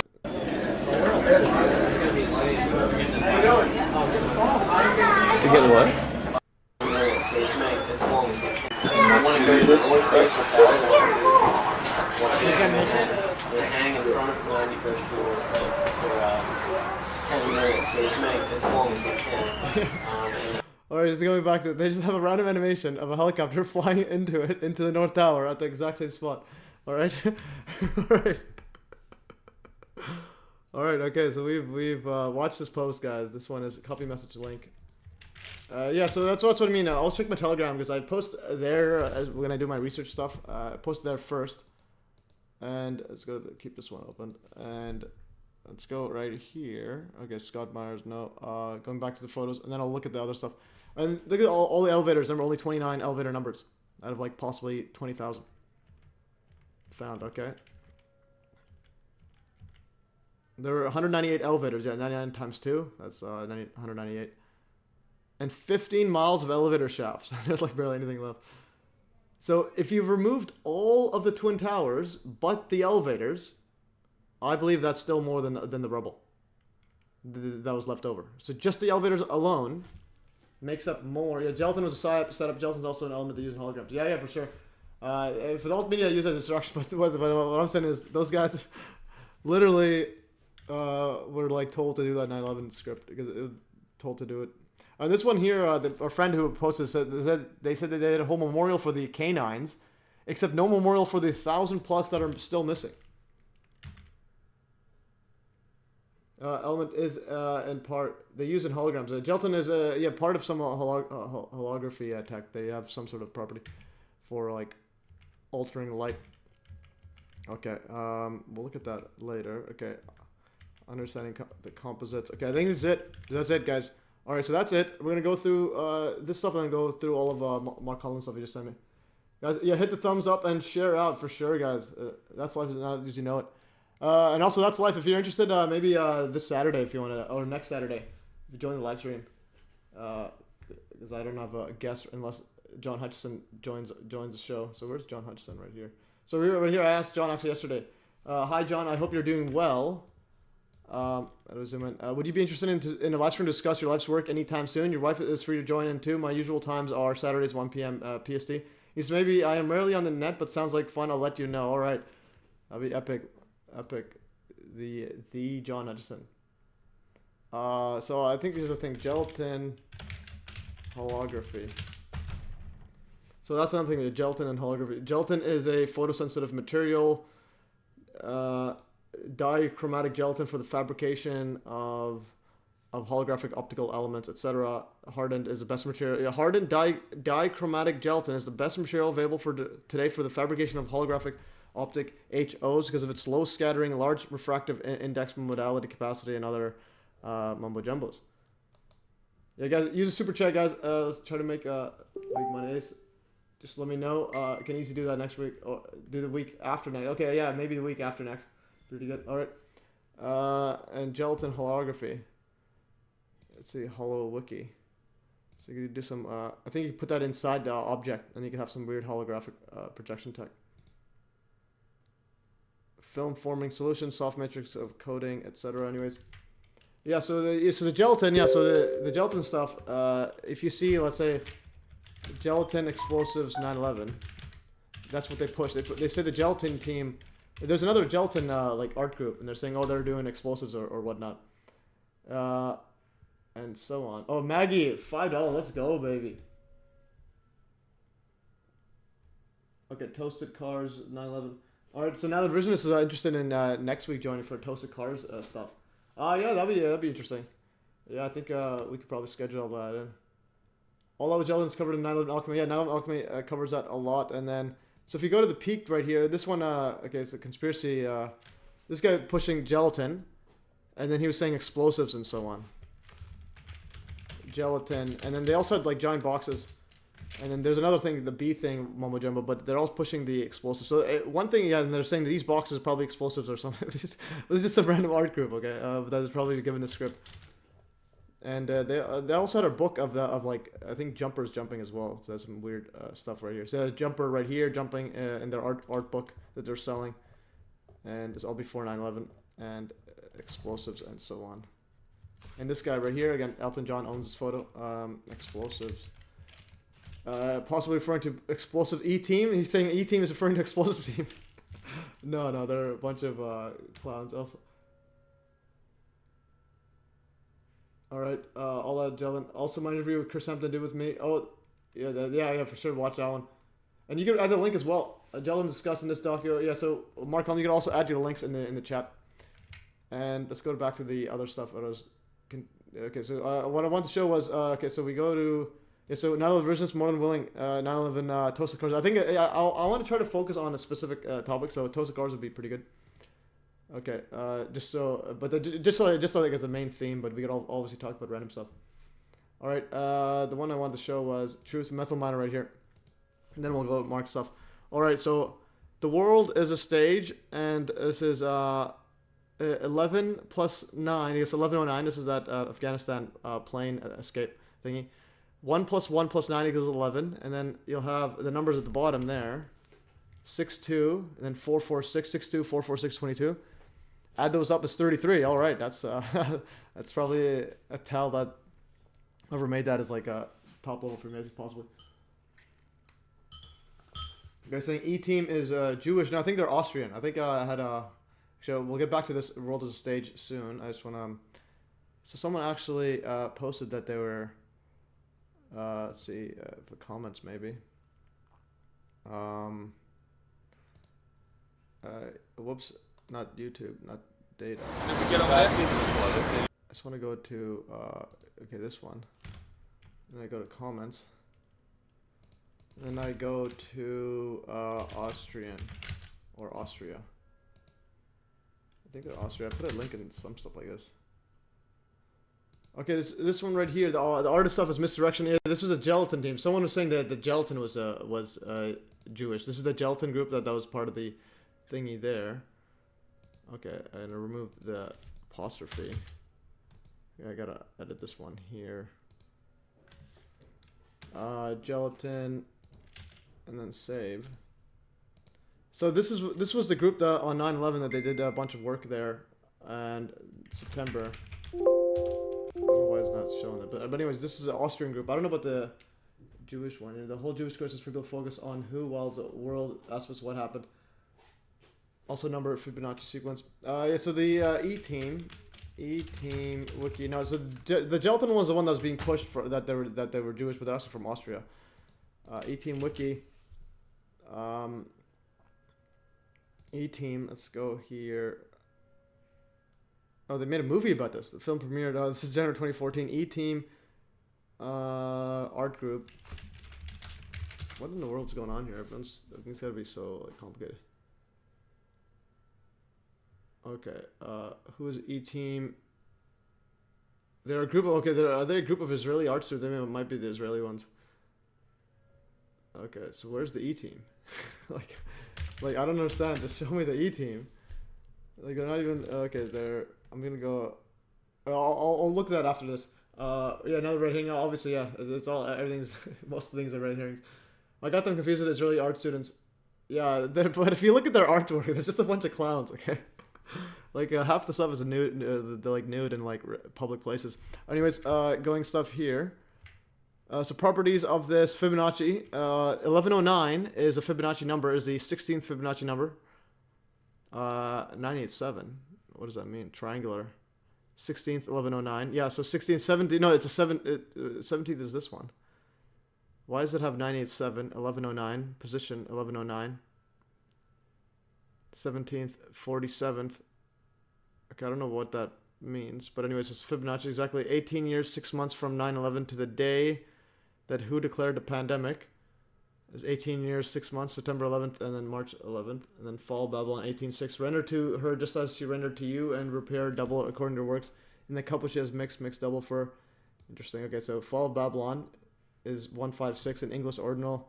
Now is a 156 prime number. Oh, that's what it means. Okay, 106 Fibonacci. It's a Fibonacci number as well. I'm gonna check right here.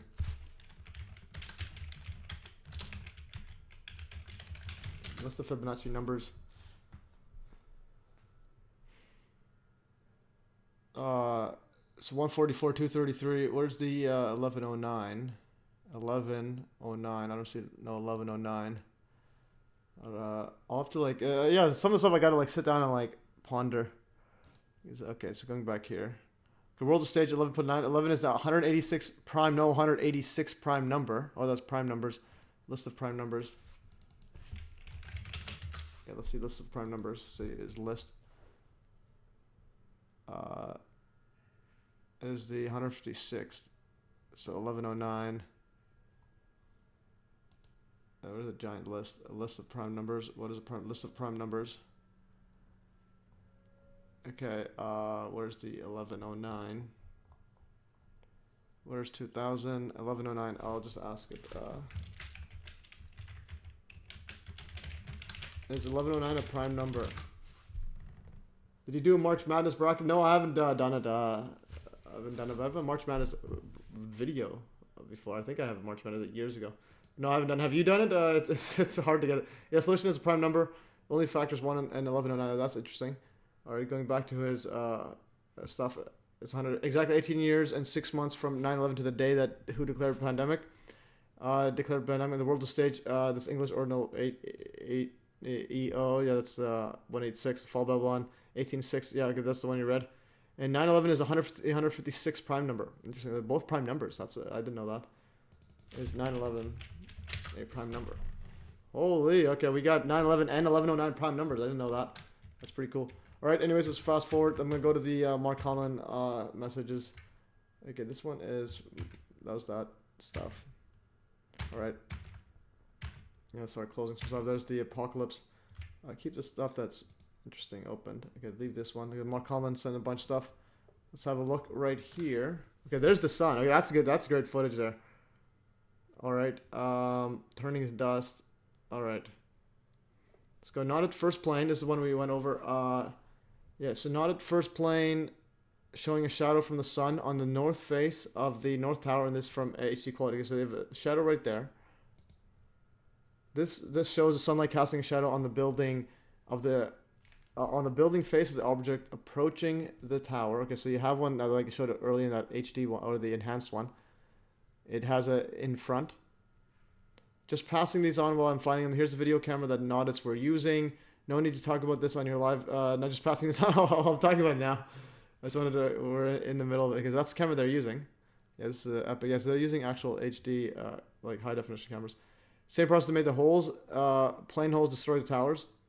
Alright, you have turning the dust there. That's interesting. Spotting as well. Cause yeah, it is actually. There's like literally nothing actually being exploded outwards. It's all just a giant dust explosion. Turning dust. Alright. Another example of a normal United plane with disappearing wind because of background issues and color of the wing plane. Yeah, you have issues like that. The point I was making is like you have multiple of them doing the same thing. Some of them showing, some not, and at the exact same spot. Official photos. This graph. I doubt you'll find these anywhere now. Okay, there's the sun right there. That's interesting. There's explosion right there. Okay, these are some great footage there. Yeah, right there. Oh, this is the photographic one. Oh, that's sunlight position. Okay, that's great sunlight position. Sunlight is right there. The impact is on the other side. Okay, yeah, that's. Oh no, the impact's coming in this way. So that's interesting. Yeah, so that changes things a bit. That's in the front. This one's showing in the back, but it's still the explosion had a shadow there. I'm trying to continue further. Yeah, the gelatin stuff is the hologram stuff. Okay, and then this is graphic. I doubt you'll find these anywhere. Or that's an actual person. Holy. Okay, that is ridiculous. Yeah, that's pretty crazy. My research on Koenig from 2017. That Koenig guy, YouTube channel called Koenig. Oh yeah, I think it was in the. I think you may have mentioned Koenig inside the inside that alchemy video. I think I heard it from there. So 20 New York Times article 18th August about gelatin art group on 91st floor of the World Tower with reference to Leo Koenig and Mr. Koenig, a coincidence. So explain that Leo Koenig, the 24 art dealer, represents gelatin. So that's Koenig. Oh, that's that was that same Disinfo channel guy. Mr. Koenig now says the balcony never happened and at any rate he didn't see it. The book which cost 35 was printed in etc. So that was Koenig and that channel. It's something I did in July 2018. The sun would not be shining on the south face of the tower. This is why the south tower is darker. In the Hazarkani video, it has nothing to do with the Hazarkani video being fake or video fakery.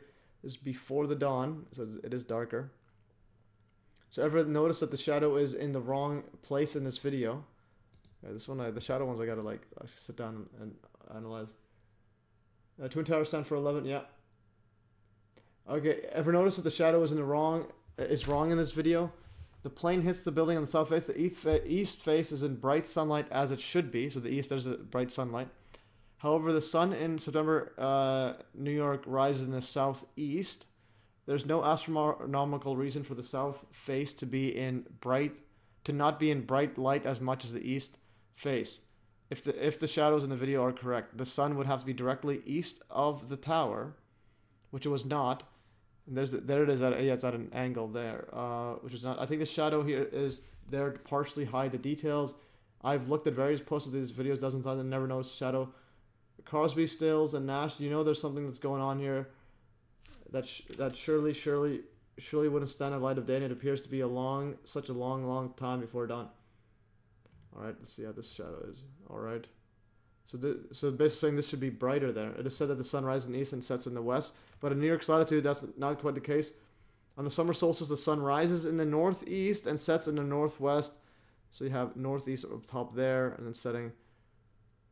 So it should be somewhere. So that's north here. It should be somewhere around there, or actually around here-ish. Well, then the winter solstice angles change, and the sun rises in the southeast and sets in the southwest. All right. Yeah, I just need to like wrap my head around this. And that piece in blue is this info piece. Oh, this is this info piece. Okay. Oh, this is this info piece. Was it this info piece? It is the sun rises. Sun would not be shining the south face of the tower. This is why the Hazarkani is darker in the Hazarkani. All right. Yeah. So I was wondering what's going on here. Yeah, so that's why I'm trying to wrap my head around. So before dawn, this was disinfo. This is disinfo piece. And the sun's there. So the south tower. I'm still trying to read the bottom. That's my. Oh, this is his bottom. It just said the sun rises in east, but the New York's latitude, that's not quite. Oh yeah, so it's not. Yeah, it's not quite at that. The east face is in bright sunlight as it should be. Plane hits the building on the south face. There's no astronomical reason for the south to not be in bright sunlight as this one. No. Well, why? So Disinfo is saying that this shouldn't be in the shadow, but I'm like, I don't see a reason why it shouldn't be in. I mean, yeah, it shouldn't be in a shadow. All right, far out 9/11. Thanks for sharing that. I feel better. Okay, now Maggie Antonio 9/11 says I've spent a minimum of 5 hours a day. 9/11 most days closer to 10. Unreal. Yeah, 9/11 is the hero we deserve. Okay, that's interesting. Yeah, so some of that video fakery, the claims that they post, it's like for me, it hits my like BS detector where I just don't even bother looking at it. Anyways, so gelatin, a high explosive consisting chiefly of a gel of nitroglycerin. Yeah, so gelatin is explosive, but it's also used. So they were playing us about gelatin. Again, people think about explosive, but the cryptic part is being used to connect to hologram. Yeah, for sure. But also like just the logistics of conventional explosives, and that did not happen in 9/11. Yeah, so rating on the top and bottom, the sun would not be shining on the south face of the south tower. This is why the south face is darker. So I'm just trying to. So the hit is on the back there. The sun's in the front.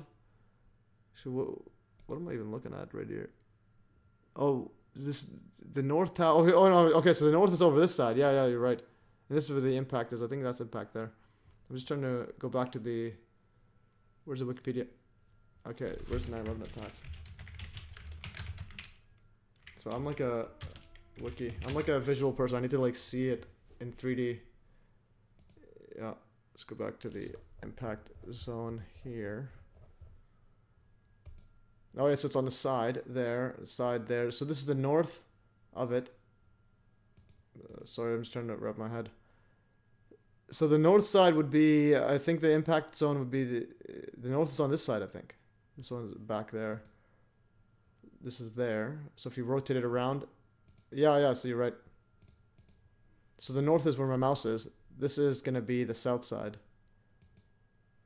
Yeah, south side's there. North is this one here. Yeah, so and the sun's right there.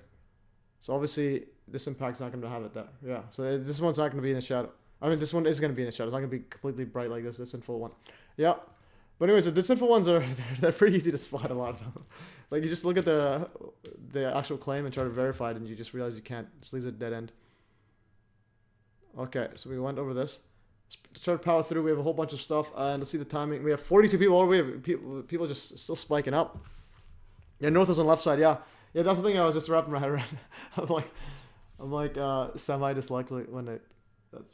That's why I do math. It's like me to learn, try to focus. Okay, Maggie, 10 bought Dr. Wood's book in 2019, epic stuff. All right, let's go continue further.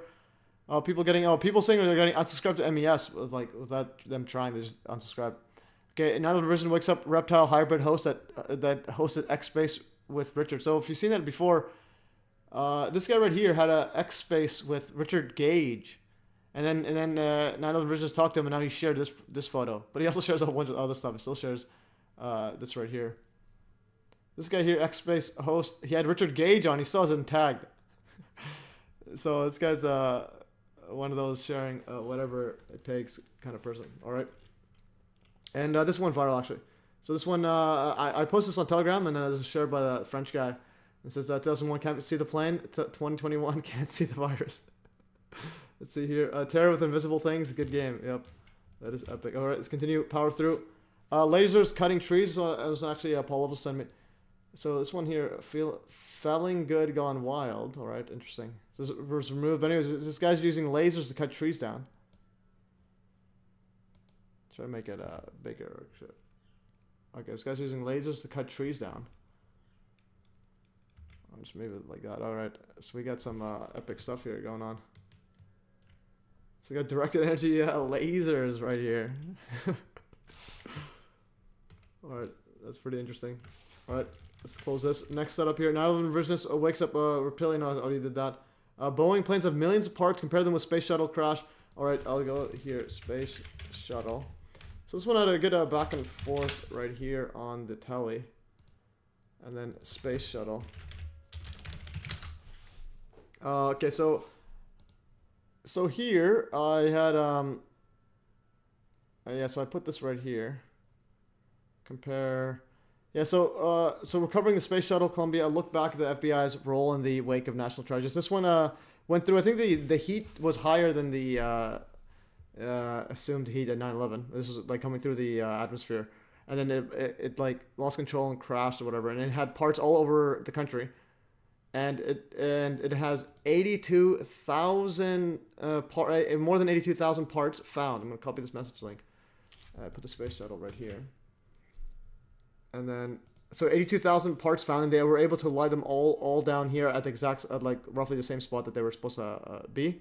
And most of them have identification numbers.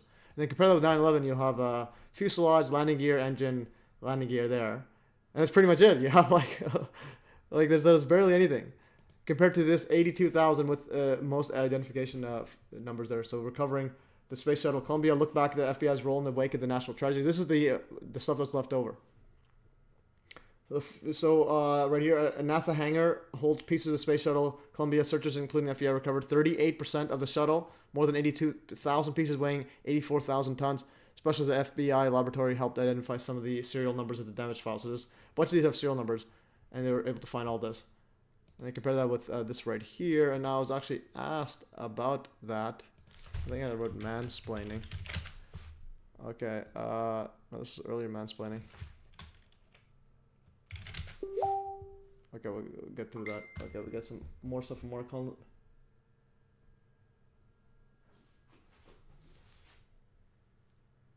Okay, tail fin cut through the steel. It would broken up in half. I see Mark Collins sent a whole bunch of stuff here. All right. No way the tail fin would cut through the steel. It should have been broken off. Yeah, this is I think that they were saying that the actual tail fin cut this off. I believe if you stand on it, it will just fall off. All right, so no way they cut that part.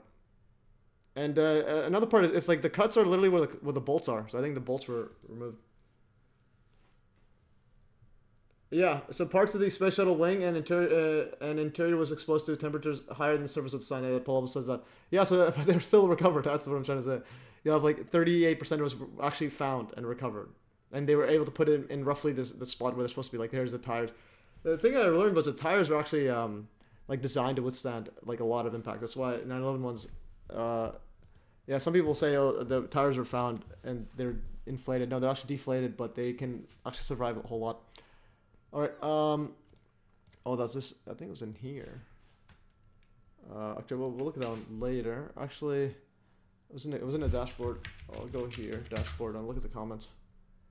It looked like a hypersonic hit that shuttle back in 2001. There was lightning strike. Okay, some magic planes like JFK bullets. Yeah, and I'm just gonna go here, and just like her stuff, epic stuff. So someone had discussion here about the yeah, this was a discussion about the Wesley footage.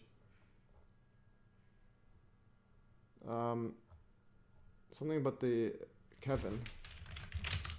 Let's see, the Kevin Wesley. What about the Kevin Wesley footage? That's no hologram. Where's my comments there? Okay, I had a bunch of comments on this one. All right. Okay, there. It's one of my earlier one. Kevin Wesley.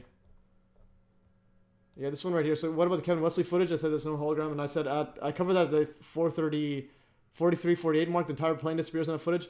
And he says, what about clearly seeing it when it's approaching? And then he pans to camera. It's clearly a jet, right? I get wing disappear, so does energy field make wing disappear? Are you saying it's not a plane? I said it's not a large commercial Boeing plane. Those are much louder and would have been heard and seen by everyone from a much further distance. Compare that with the Wesley footage, where everyone was caught off guard and looked up only at the last second. They also can't go that fast at that low altitude without losing control and wings breaking off. My current hypothesis, I explained, yeah, it's the some sort of missile with the wings, nose, and tail sections being projected out to look like a plane. Somewhat similar to the lightsaber in Star Wars. All right, as a hypothesis. The wing disappearing points to some sort of image technology that is perceived differently based on the camera angle, and yeah, possibly some energy effects as it got closer to it got closer to the Twin Towers, which were returning the dust would do.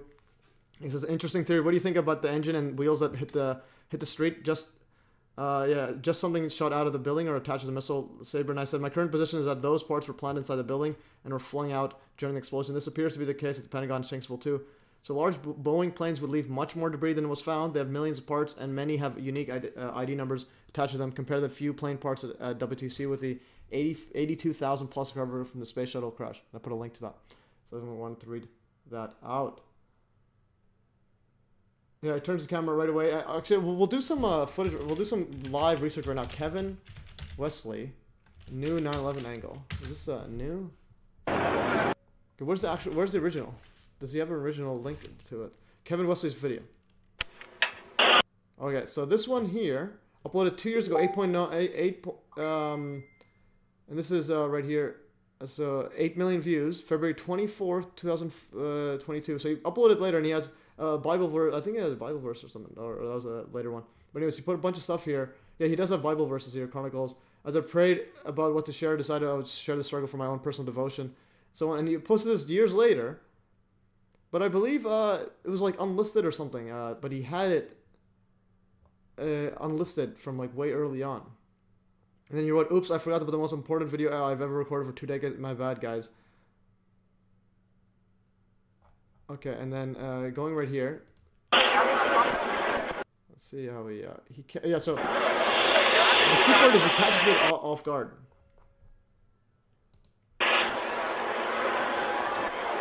And they're all caught off guard. That's the one key thing. I used to live near an airport, and every single time the plane flew overhead, my whole living room would shake.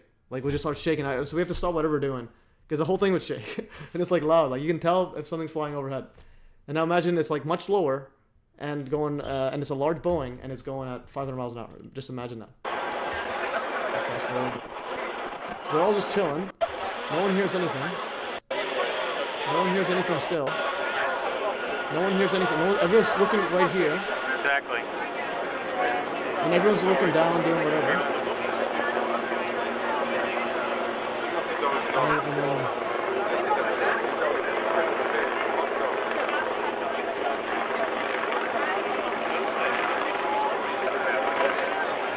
it's still nothing. No one's doing anything yet. And then now there's some looking. And it disappears there. Okay, this one is I think it's better footage. Okay, yeah, it still disappears. Pretty much disappears.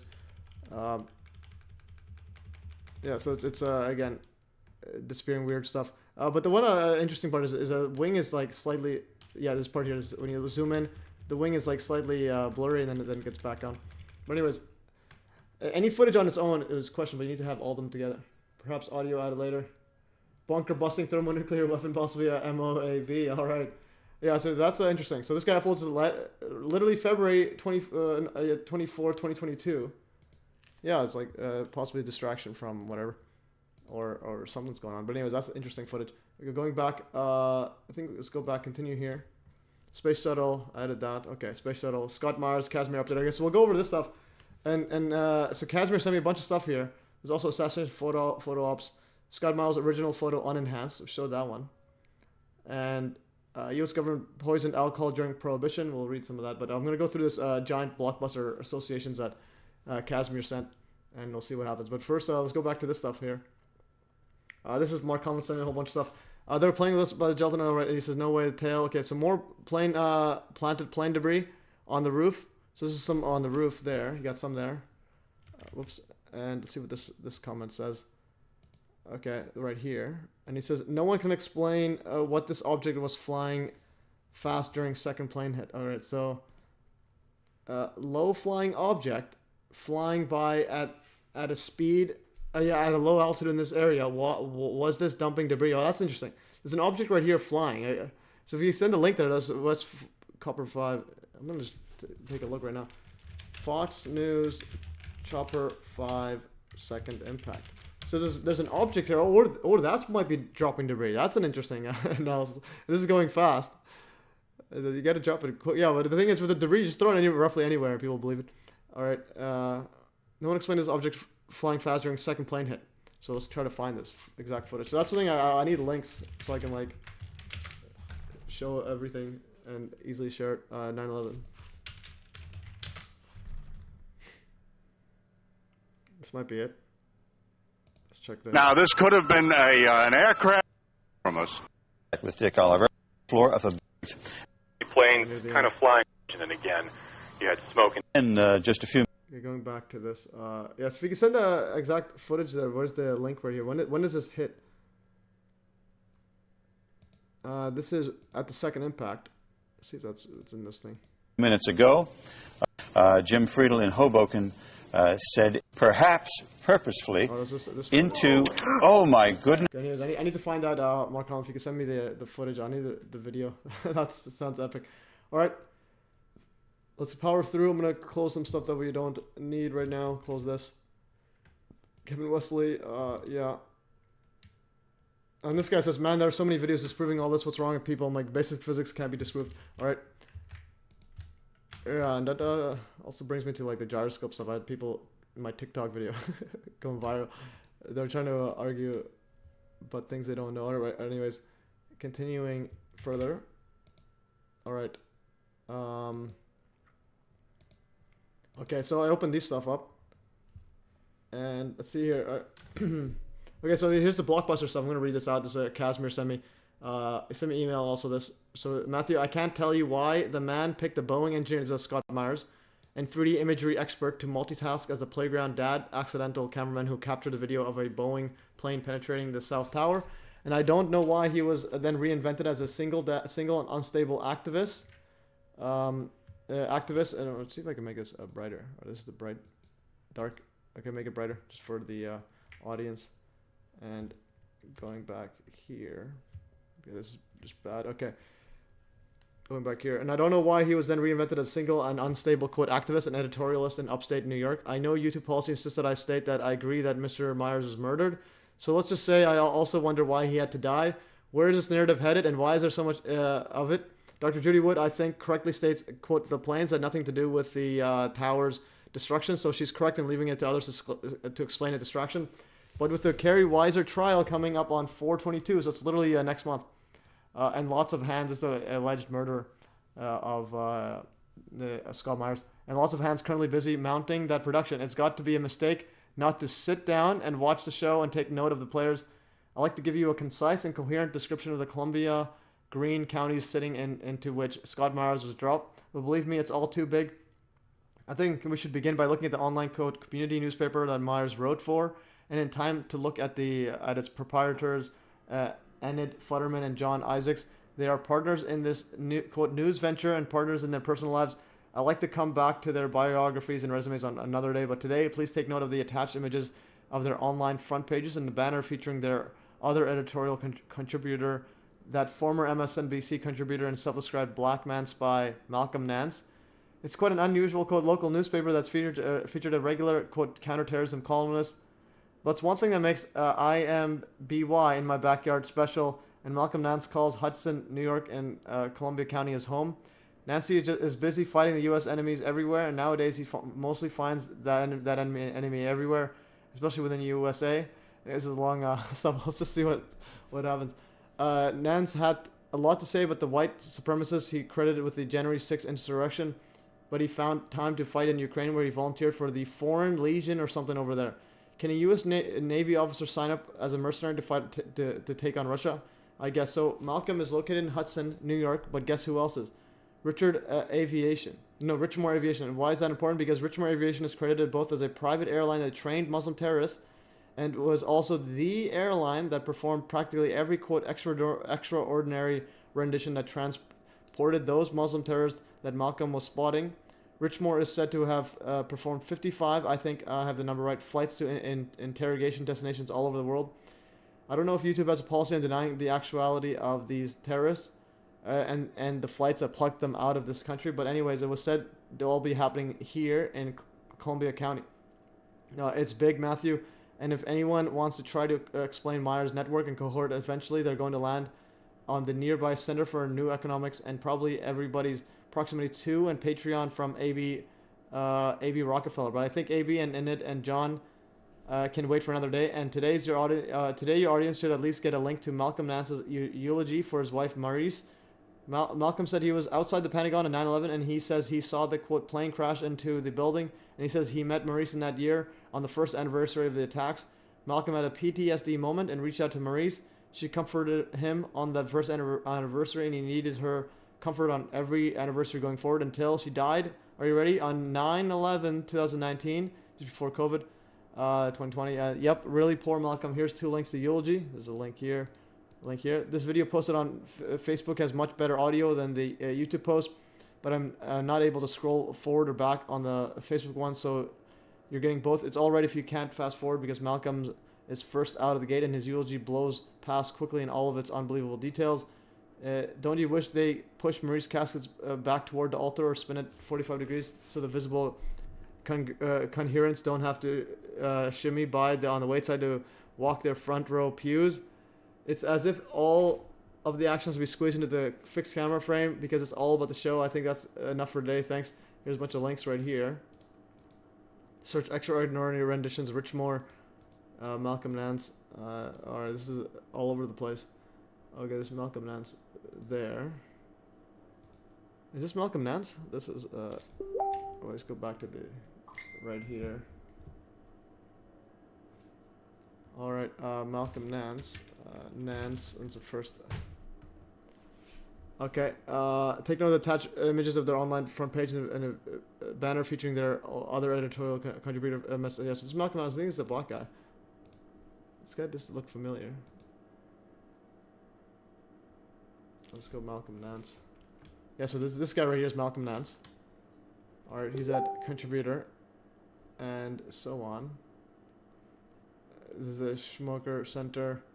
And this is a eulogy for Malcolm Nance's wife on 9/11. Let's go back here. They have a live stream too, okay. Interesting stuff.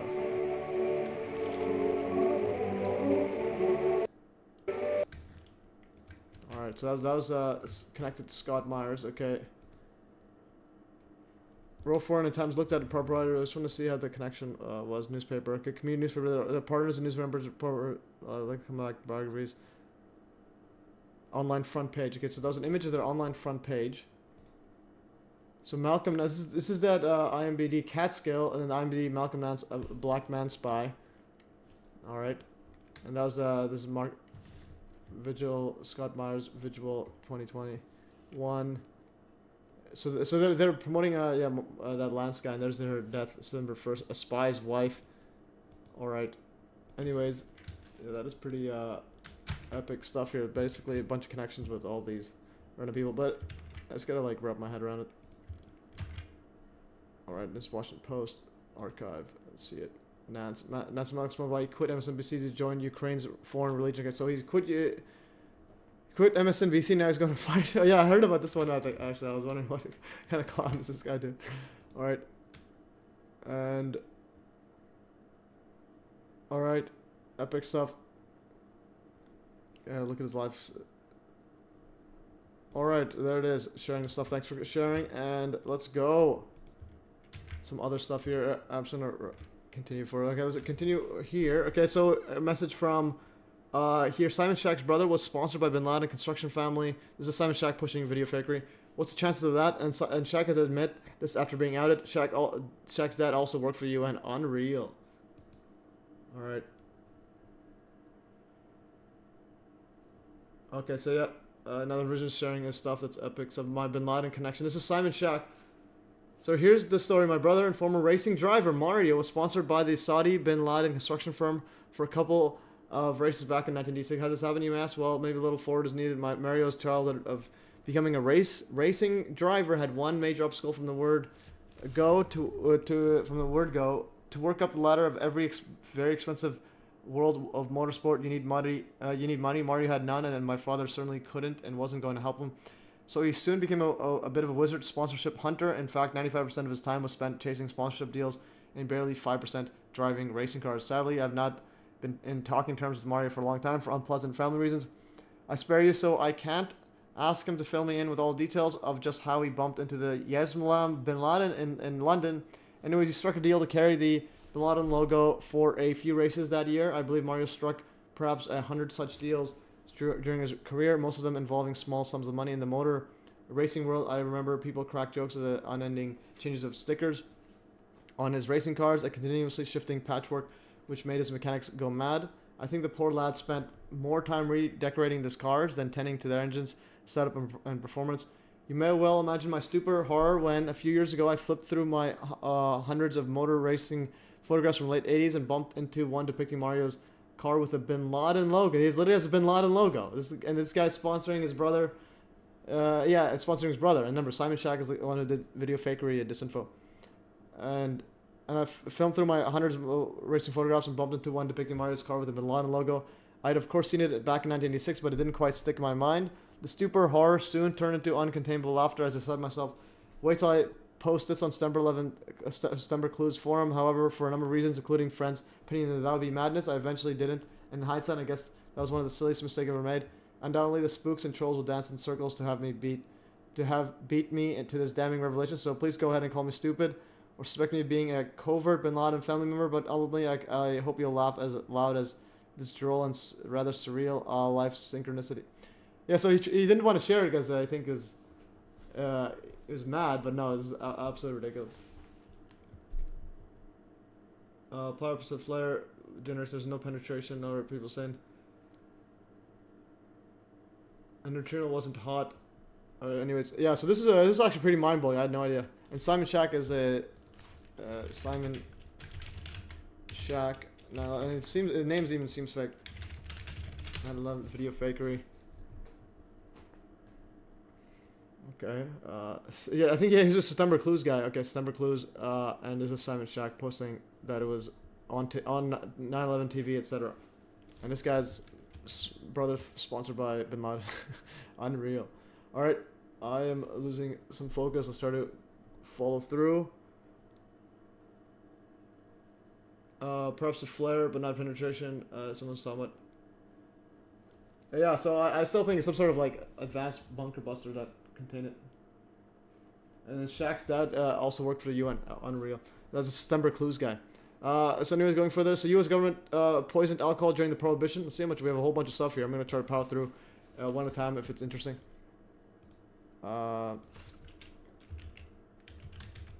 Poisoned. Alright, if you ever think government will never poison you, fact check, it's true. U.S. government poisoned some alcohol during Prohibition. It's literally mainstream. The claim, U.S. government intentionally poisoned alcohol during Prohibition. So they're literally admitting to it, and it's like, why are they still existing? Yeah, it's true. So they actually did it, and you could read some stuff on that. And I believe some claims were saying that 10,000 people died, possibly. Okay, Sam Shack is a bizarre website arguing that the Sun and Mars are in a binary star configuration. All right, unreal. Okay, this is the archive. FBI knew terrorists were using flight schools, and this is that same school that they were involved with, and it's looking at the same area. Unreal. The Richmore aviation of this. So FBI knew terrorists were using flight schools. All right, so we have another bunch of nonsense. December 23, 2001. Another bunch of mainstream, just laughing at us. Alright, going further. I think we went over this one. Okay, password was found before towers fell, if you can believe that. Debris had rope in it beside the Ground Zero mosque. Alright, this one is epic. Where did this go? Where is this from? This is from That's Life Design, you know what? So the passports were found were before the towers fell. If you can believe that, let's listen to what the guy says.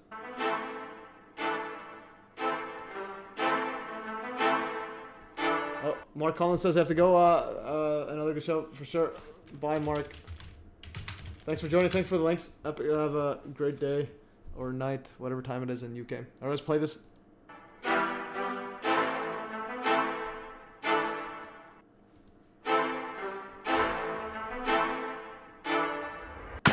Another development on Saturday, New York officials revealed at a news conference here in the city that a hijacker's passport was found blocks from the World Trade Center crash site, if you can believe that. No other details were given, but the discovery prompted the FBI and police to expand the search area down in Lower Manhattan. The hijacker's passport was found blocks from the World Trade Center crash site, if you can believe that. The hijacker's passport was found blocks from the World Trade Center crash site, if you can believe that. The hijacker's passport was found blocks from the World Trade Center crash site, if you can believe that. If you can believe that. If you can believe that. Alright, and this is, I think, before. I just want to see the text before, if you believe that. I think it's before collapse. When did I mention before the collapse? Debris had rope inside. Okay, where's the? I think I shared it here. Shouldn't be the exact thing. Passport.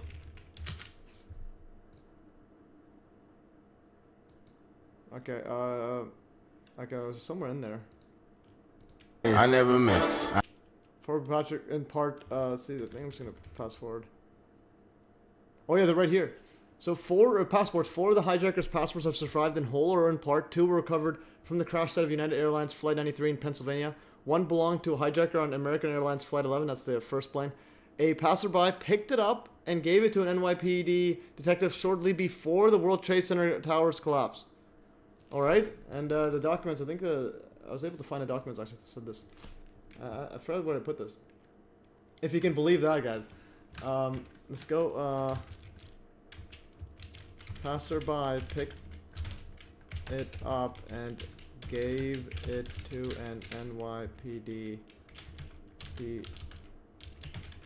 detective. Let's copy and paste this and find it. Okay,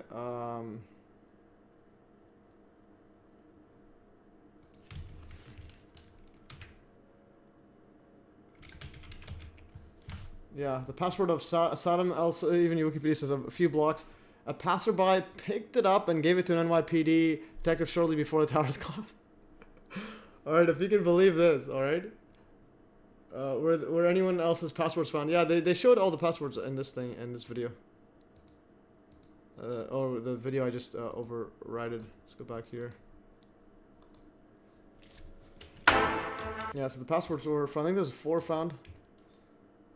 Let's go back here. 4 of the hijackers' passengers survived in whole or in part. 2 were recovered on the flight 93. 1 belonged to flight 11, and a passerby picked it up and gave this. And the fourth one was Pentagon, maybe?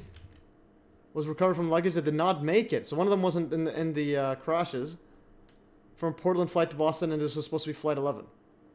And in addition, some digital copies were recovered. Digital copies were recovered.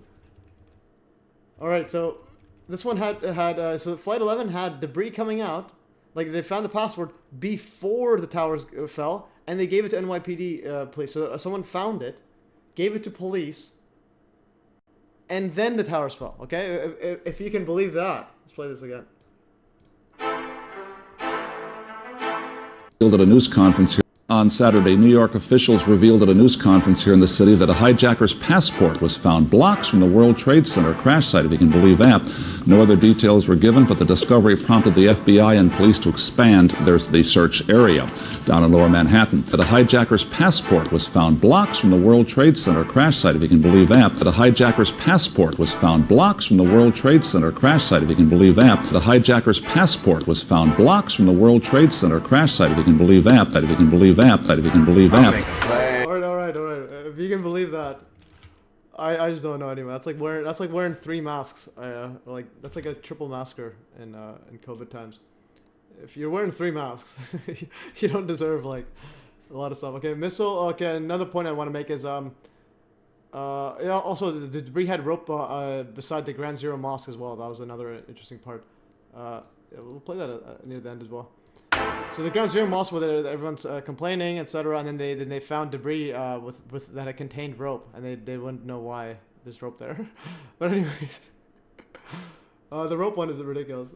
I think found it years later, or allegedly found.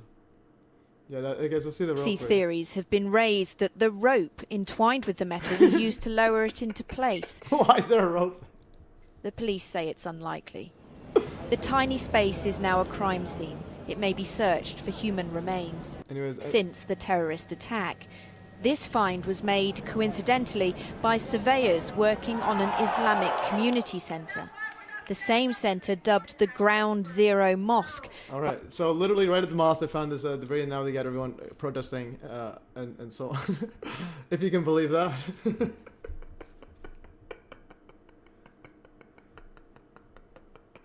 All right, guys. I think that's the quote of the day, if you can believe that. Okay, so the next thing I want to point out, so yeah, someone was asking about the missile, because they're talking about the cold explosion. There's likely cold explosion where the paper's not burning, the passport's not burning. So missile, in my view, equals explosion occurring from the object striking the building and not planted inside, or created a distance. The timing of object striking and explosion is of prime importance to get it right, so I believe whatever struck it contained the explosion. And possible cold explosion tech or charge cluster, electric bomb, or just regular explosion in the dew field. Possibly could be explaining that. All right, going further. The Odessa video that the protest video I filmed, that was shared on TikTok, has 71,000 plus views now. And also my other TikTok video is going viral. So if we go here. Okay, and I'm getting like infinite views right now. 91,000, unreal on this Eric Lathwaite one. But if I go here, so this one was shared. 74,000 views. This one I videoed.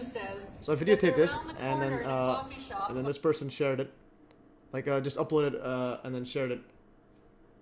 And then if you go back to here, and then yeah, this one here, my Eric Lathwaite video is going absolutely viral. 91,000 views, like I think 40,000 views just today.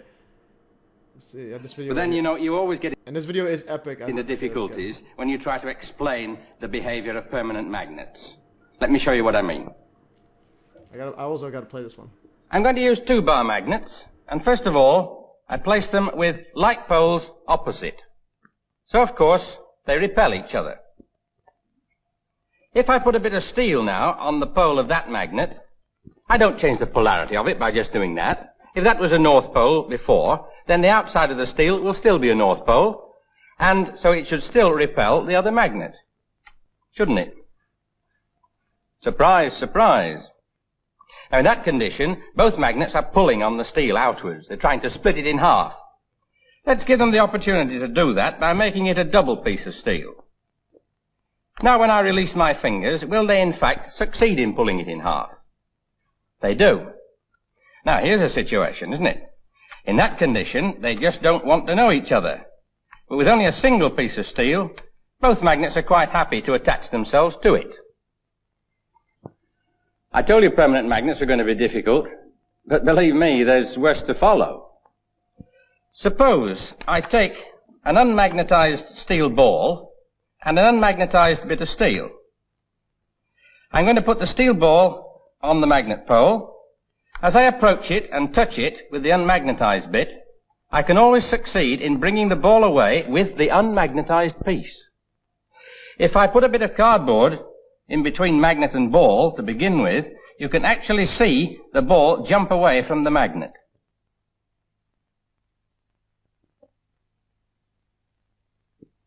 Now I'm going to suggest that an explanation of these phenomena using the pole concept would be very difficult indeed. Alright, so that's epic stuff. I had to play that. It's actually mind-blowing. Basically, a non-magnetized Put a bit of steel always succeed. Can act like it's magnetized, and then actual magnetized can act like it's not. And I got a whole bunch of comments here, and it goes, yeah, this was going absolutely viral there. And I think just right when US banned TikTok or something, it went viral. And also Maggie says, glad you're getting views, epic stuff. Metal Miner, yeah, that was her Metal Miner's friend, actually. So yeah, and she's watching, but she's shy. She's in Wonderland. Interesting, yeah. Yeah, it's all good, yeah, for sure. Yeah, thanks for sharing that. And yeah, so you sent that to her, and then she's uploaded epic stuff.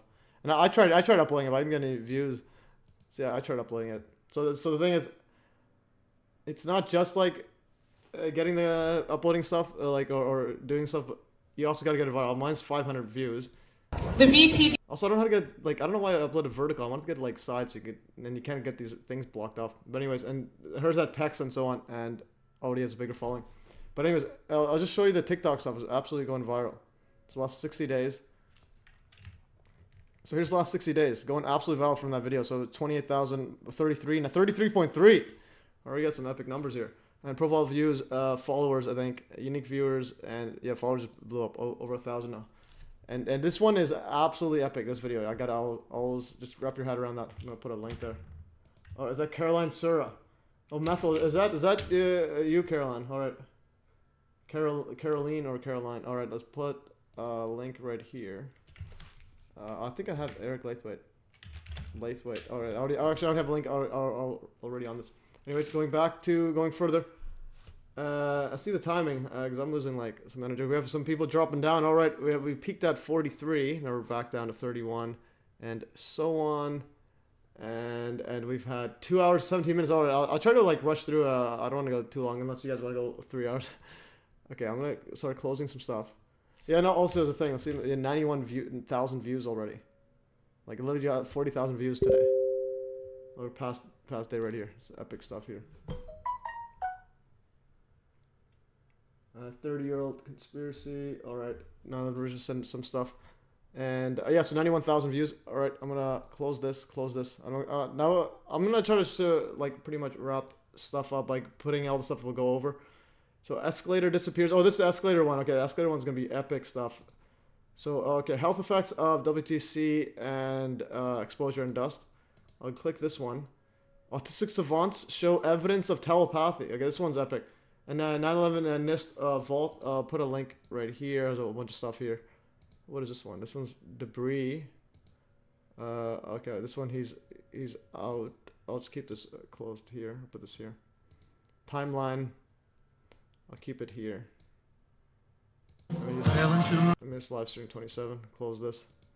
All right, we'll show that soon. NIST 9/11 fault. Terrell Croft disinfo agent. Okay, this was some other stuff that we're sent. We'll go to that later. Go to the Grenfell one. Okay, so the Grenfell. All right, and we're gonna go through some stuff right here. Okay, so the first thing I want to show is this one here. Someone sent me this one. Yeah, actually, the Michael Kerr, one of the super fans, sent me this. The escalator disappears just before the explosion, after the impact. So here it is. Here's a big screen. So if you just look at that there. And so you see this is actually the observatory escalator on top of the South Tower. All right, and you can still see it there. You got to zoom in, and then right when the thing, okay, I'm gonna keep going, and then yeah, there it disappears completely. And the guy there's a bunch of okay, it disappears, The guy does a bunch of analysis on his Quora page or whatnot, and it slowly fades. Where does it fade? This line slowly fades away. As the thingy, now there's an explosion. You'll see the explosion there, and now it's gone. So that is weird. And then some of the people saying, oh, it's from the jet fuel explosion, natural delay, etc. He was explaining some stuff here. Okay, so I'm gonna read this stuff. Actually, I'll show this thing first, and I'll show it. Observatory escalator. Because I have it closed up here. So the WTC2 the WTC2 South Tower Observatory escalator literally disappears after the plane glides through and before the explosion. So there it is, right there. So I zoom in. So I zoom in the whole time, and I'll make it fast forward. And so you can see the whole time. That's the escalator. It goes through like a floor or two. All right. Oh, go back. Okay, there it is. There it is, still there. They're still there. And it's gonna disappear. It's disappearing. It's like turning to dust or something like that. Yeah, and it's gone. And there it is, explosion after. So that's epic. And then he has a Quora trying to analyze it. I'll see what he says. I kind of observed this for a bit. Prior to the plane strike, although there are shadows cast by the smoke from the North Tower, the escalator remains visible. Also remember, the weather on 9/11 morning is sunny and clear. It's coming up to 9:03 a.m. When the plane hits a tower, escalator completely disappears. After the explosion and fireball, you can't see anything. Top of the tower, South Tower is completely engulfed in smoke. The jet fuel explosion has a natural delay igniting because it will be part of a chain reaction. The fact of the matter is the building is struck before the jet fuel ignites. And to be honest, in a few seconds before, we see the flame rise up in this shot. Escalator disappears before you see the jet fuel fireball. In other words, at the point of impact, which could be a testament to the damage inside on the upper floors. This is before anything. It just isn't there anymore. Note some other things to note. The sun is bright throughout. How do we know this? We'll just take a look at the edge of the towers. They remain bright from the glint of the sun. In fact, almost bright white, and it doesn't dip at all. So no clouds are obstructing the sun. Also, the top of the tower is the only area in the shadow the only area in shadow at points, and that is caused by the shadow of the smoke billowing above. All right. And he has a Quora, etc., explaining stuff. My main queue is here. My story is here. There's a bunch of stuff here. Former professional researcher covering 9/11 extensively. Interesting what he's saying. So nonetheless, he got that stuff found. Savant syndrome. All right. So next setup is the savant stuff. This one is interesting. So autistic savants, I wrote here. A lot of people, they point that autistic savants that can solve complex math problems may actually just be reading minds, thus showing telepathic abilities. So this is an epic finding here. Is a phenomenon where someone demonstrates exceptional aptitude in one domain, such as art or mathematics, despite significant social or intellectual impairment. Those with the condition generally have a neurodevelopmental disorder, such as autism spectrum disorder, or have experienced a brain injury. About half of cases are associated with autism, and these individuals may be known as autistic savants. Enter Dr. Diane Powell, a neuroscientist and psychiatrist who has ventured into this uncharted territory. Dr. Powell was intrigued that some autistic savants could instantly know the answers to very complex math problems, such as instantly knowing the cube root of a multi-digit number. She suspected telepathy. As Dr. Powell stated, a mathematical savant would be somebody who can do complex math, but they never had any formal training in how to do simple math, like simple multiplication. I thought I could explain the savant skills by that kind of a modeling, but when I was looking more and more at some of these savant skills, the people who were able to express what their experience is, they said that they are not dividing in their head, and the answer just pops into their consciousness, and they don't know how they get it. And so I thought that just sounds so much like telepathy. Maybe it is. Dr. Powell conducted a groundbreaking study on telepathy in mathematically gifted autistic savant children. Her research unveiled startling evidence of telepathic communication, which manifested when these extraordinary children accurately answered complex mathematical questions. As Dr. Powell further stated in an interview, they thought initially that this girl was a mathematical savant because she was giving the answers to these very complicated math questions. For example, multiplying 6 digits by 6 digits, finding cube roots of 6-digit numbers, that thing. And she couldn't do simple math. She couldn't do simple multiplication. And what happened was, when this therapist that works in the home with the girl, she made a mistake, and she found that the girl would copy her mistakes. One time, she switched from using a calculator to generate the answer to this equation, because they were beyond her ability. The answer switched when she went from using a calculator to an iPad to a logarithmic expression. And the girl actually typed out the logarithmic answer. And that is what made the therapist go, "Whoa, what is happening here?"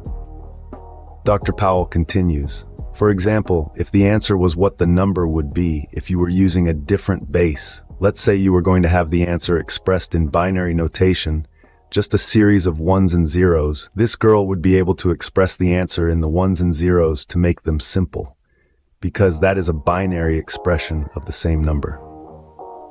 So it is absolutely amazing. Then a second therapist, independently, who worked with the girl, because she has about 4 therapists who work with her.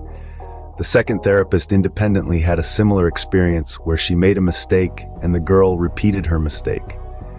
Then she saw this often enough that she said, "Hey, it's like you're reading my mind." Then she had the thought, "How do you say I love you in German?" And the girl typed out the German for "I love you," "Ich liebe dich." So this created the opportunity to go and test her with 2 independent therapists. And the results, if people go to my website and they want to read the abstract, you will see that the results are astounding. I mean, there is this one period where I have over 4 hours of experimental footage with her. And there was a period of about 10 minutes of where she gave out of 162 random numbers, and I was generating these with a random number generator. Out of 162, she only made 7 errors, and each one of those she corrected on the second try. So what are the key takeaways from this research? First and foremost, the findings suggest a connection between autism and psychic abilities, opening up a new realm of possibilities for understanding the autistic mind. Secondly, Dr. Powell's work is a testament to the importance of an open-minded approach in science, one that is willing to explore unconventional hypotheses and challenge established norms. Lastly, the implications of this research extend beyond autism, prompting us to reconsider our perception of normal cognitive abilities and the untapped potential of the human mind. To sum it up, Dr. Powell's research on telepathy among autistic savant children has revealed evidence of psychic abilities, challenging our preconceived notions about the capabilities of the human mind. These findings not only shed light on the mysterious world of autism, but also encourage us to remain open to exploring the uncharted territories of human cognition. The research findings and their implications serve as a reminder that the human mind is an enigma, full of untapped potential and surprising abilities. This is an exciting time for neuroscience and psychiatry, as we continue to unlock the secrets of the human mind and venture into realms previously thought impossible. The journey is far from over. It has only just begun. Wow, epic video. And yeah, I think that makes a lot more sense than they're somehow having a calculator in their brain that's able to calculate random stuff that they never never were studying. Because your brain is not a giant calculator. All right, so this is her website there. I think it's Diane. This is one of them. This is the other one is autistic. Powell. Oh yeah, Diane Hennessy Powell. Okay, so that's right there. So this is Powell. That's Hennessy Powell. I don't know why they put links. They gotta double check your links to make sure. Okay, that was the website. Anyways, that's pretty epic stuff there. I have a hypoxic brain injury, and the symptoms are about 25% loss of my vocabulary. Oh, Paul Loveless. Unreal. Can you read minds up? But yeah, that's interesting. Thanks for sharing. Okay, so this is pretty epic stuff there, and then I definitely need to show that video. That was epic. And then now the version has a good video here. I'll play this soon. I'll play this soon. After I just want to get through what we had there. All right, so the other one I wanted to show was, okay, Methyl Miners dropping some deep knowledge. Okay, so the other one I wanted to get through was I'll power through. Okay, so the NIST vault. Okay, we'll go to the Grenfell Tower, then I'll show you this NIST vault. So this one, if you guys check the links, and then you'll see a whole bunch of Okay, a whole bunch of links to the original files, like or a lot of original files, all in this archive NIST from NIST. Some pretty epic stuff. So going back here, the Grenfell Tower. Okay, the one I want to show is the Grenfell Tower. I haven't put the link in yet. It's on my Telegram. So if you look at the Grenfell Tower, Grenfell.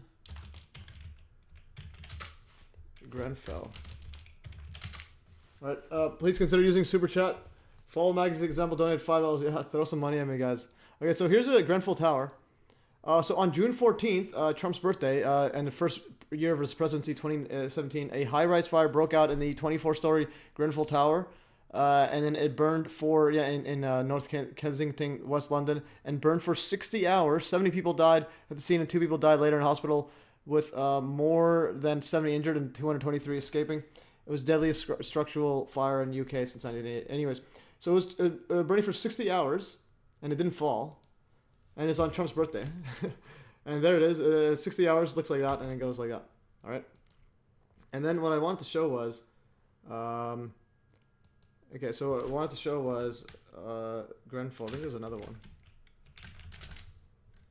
Okay, so here's what I wrote. I wrote, compare an actual... Yeah, so this one, compare the Grenfell Tower building fire with whatever in the world is going on in the WTC on 9/11. So there's the Grenfell Tower fire, and it looks like a fire. There's no questioning about it. And now this is an absolute, it's like black, smoke-like looking, weird looking, but it's clearly like weird dust. And I found actual footage of this from the NISTA one. And I have it scheduled for, when did I have it scheduled for? I have it scheduled actually, I have it scheduled for, I think I have it, yeah, this one here. I have it scheduled, rare footage. This is, I found this from the NIST files. And here's actual footage of it. 33.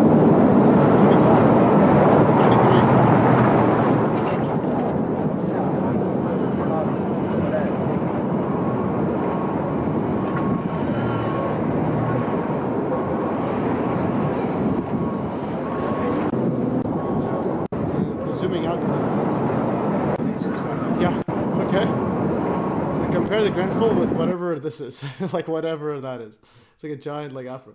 And then some method miners saying that urine from people with autism contains psychedelic compounds. Okay, don't let the elites know that. First they're going adrenochrome, now they're going to go after autistic kids. The results indicate significantly higher levels of bufotenin in the urine and of the ASD and synchrophrenic groups when compared to asystematic individuals. Interesting. All right, going further on. So the apparently this is a Harvard GPA. It's going up and up. The average GPA skyrocketing because people are getting super smart. All right, let's see. The next setup is electromagnetic radiation NOTAM over Kwajalein Island. That's interesting. Paula sent me that. Now the mystery planes deep dive. This one I need to look at that. This one deserves another full-on thing on its own. So 9/11 version, if you have a bunch of mystery planes footage, send that over. So anyways, I'm powering through. WTC prohibited photographs. Shocked at the fine ground dust. Yeah, DNA was the main thing they're searching for. MES is a ghost mathematician inside. Vortices are delayed behind plane. Oh, this one's interesting. This one's a very interesting, but Mark Collin found. Place a death trap in 5 minutes. Okay, this one is another one. Okay, so this is Thomas Street. Okay, so I'm gonna. Yeah, the things have so much content. That's epic stuff. First, here's the 9/11 NIST vault.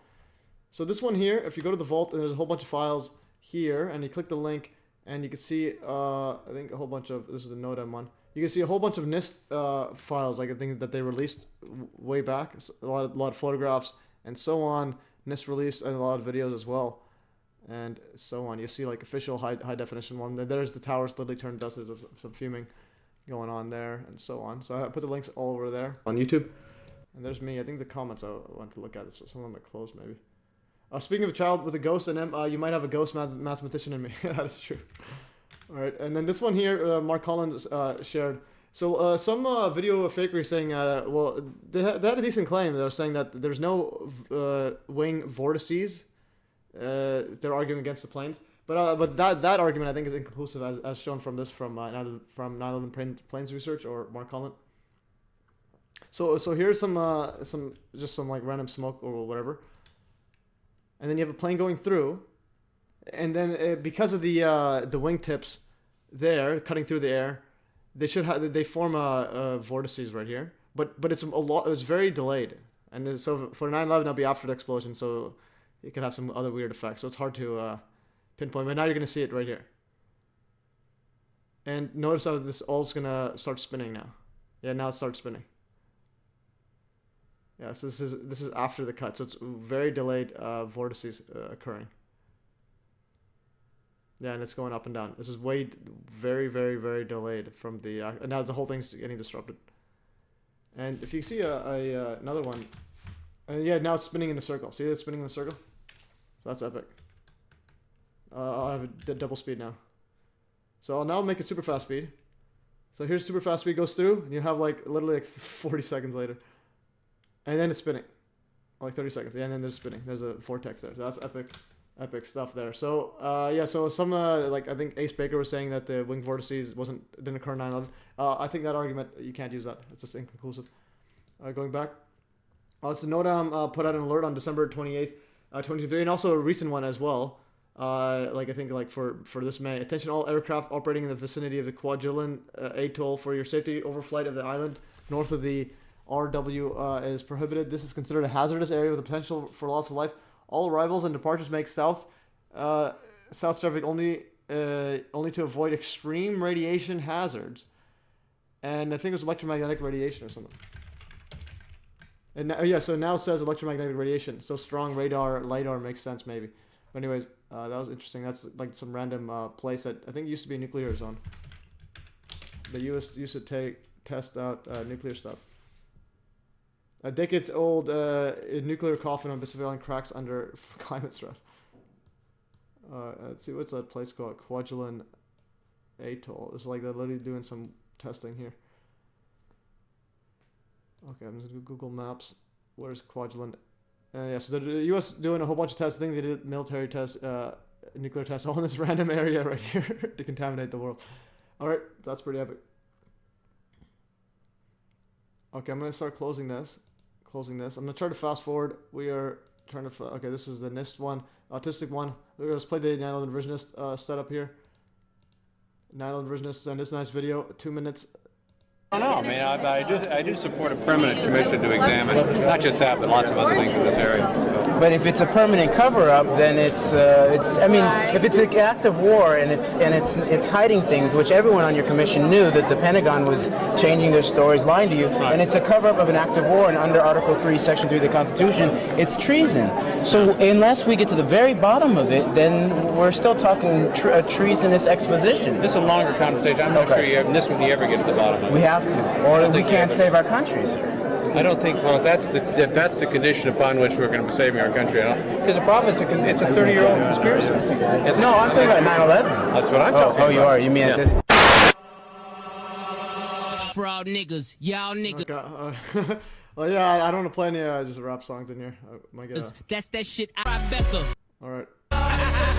Oh, this one he was up to my photo. I've seen this before. Anyways, this one right here, I actually used this one right here. This one, I made this photo in my 9/11 Part 6. 9/11 Part 6. Anyways, I just don't want to put some like N-bombs in my video. Part 6. Okay. Yeah, so I used that exact same thing. Freemason. So I did a whole analysis on this. So there's the architects and engineers. There's literally the square and compass. There's the compass. There's a square, and it actually matches it perfectly. Here. Okay, so where did it go? Okay, anyways, Freemason. Yeah, so right here, comparison. So there's the Freemason logo. There's the G, and then if you rotate, this is the architects and engineers. So put it like this. There's the compass. There's a square. If you rotate it, and then you scale it down, these actual ruling marks match up perfectly with the building ruling marks that they put. So this is a literal Freemason logo by architects and engineers. 9/11 disinfo. And you also have the square and compass and the Apple store logo, etc. All right. So unrelated, but smoke around this. States are putting legislation banning chemtrails and geoengineering. Interesting. Well, in Canada, I think rain tax. They're putting like if you have too much concrete on your floor, you're gonna get a rain tax. So Toronto's overlords pondering implementation of a rain tax. The City of Toronto plans to consult with water users in April about taxing based on the amount of hard surfaces on a property. Okay, so meanwhile, are we continuing further? Tailcroft, disinformation, we've gone over that. Grenfell burned for 60 hours. Now the Mystery Plains, deep dives. Okay, that's one we got to do. Ghost Meditation, I'm going to power through. 33 Thomas Street, I guess one I promised to go over this one. I think it was the French one. Let's see the... I think it's the personal.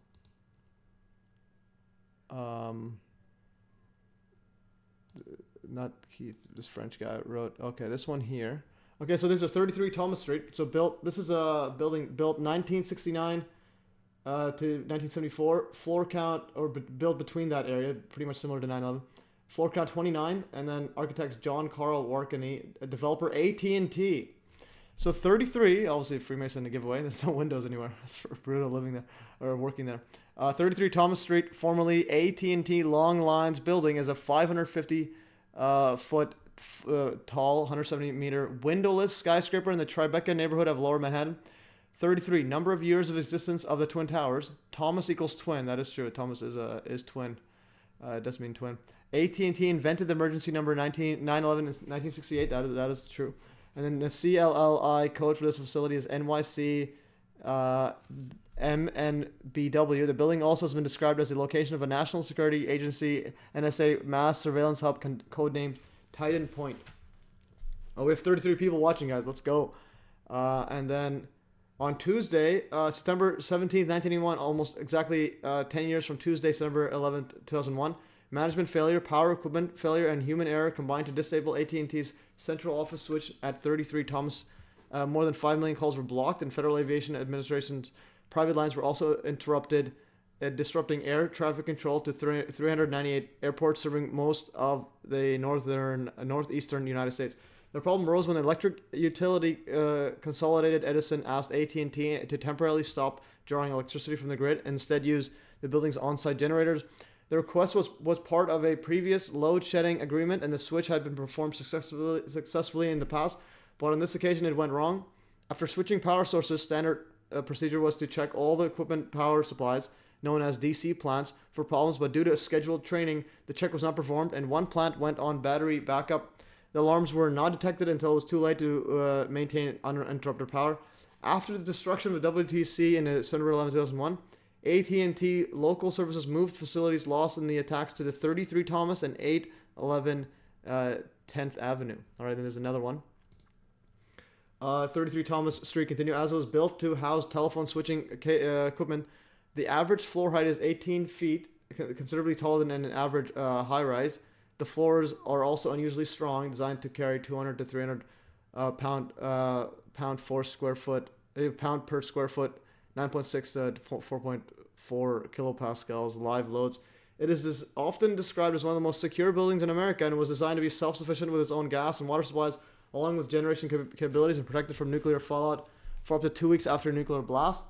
33 Thomas is a location of mass surveillance hub operated by the National Security Agency, codenamed Titan Point. Investigation by The Intercept and in a documentary short by Henrique Maltique and Laura Porter's titled Project Gas both identified Titan Point by drawing and then the surveillance disclosures of Edward Snowden. Investigation ties the facility to a nearby Federal Bureau of Investigation building and its rooftop equipment to NSA's Skid Row Satellite Intelligence Agency. In the 1979 conspiracy satire film Winter Kills, 33 Thomas is depicted as the headquarters of a global surveillance operation run by John Surgery, played by Anthony Perkins. All right, interesting stuff. And well, the giveaway is it's a giant window list, and it's number 33 Twin Street or Thomas Street. But it's a windowless thing. It's a bunch of rituals and whatever they're doing, and and other stuff. And Mathematical have to go epic stream, yeah, for sure. I'm just like powering through the ending. It usually happens near the end. I just try to like power through. And then let's see what else I have. Eric Lightweight with this. Oh, yeah, flood in Iraq. So yeah, and I also have relatives there. There's flooding there. Trump knew. Okay, I'm gonna skip these. Let's see how much time. The Red Hafer one is pretty interesting because the end times. We'll go to the end times. Liquid Robot. YouTube states deepfakes listening to conversation via lasers. Okay, we'll watch some of these later. I'm losing power right here, and we have how many people we have? We have 32. All right, just power through. a bit more. Morgan Reynolds, John Lear. We'll go through that later. Again, Russian concert shooting. I'll do a quick look at this, and it's on 322. So that's the Skull and Bones number. And then okay, this one's pro-vax. Pierre Oliver, Jet Concrete. Okay, the Jet one's pretty cool. And then Raytheon tow missile firing. Okay, well this one is concrete through slab. Oh, and then plane animation. All right, and Anthony Perkins' wife Barry Burson was said to have been on one of the 9/11 flights. Interesting. All right, December 11, 1945, Japan formally surrendered to the Allied forces. No way.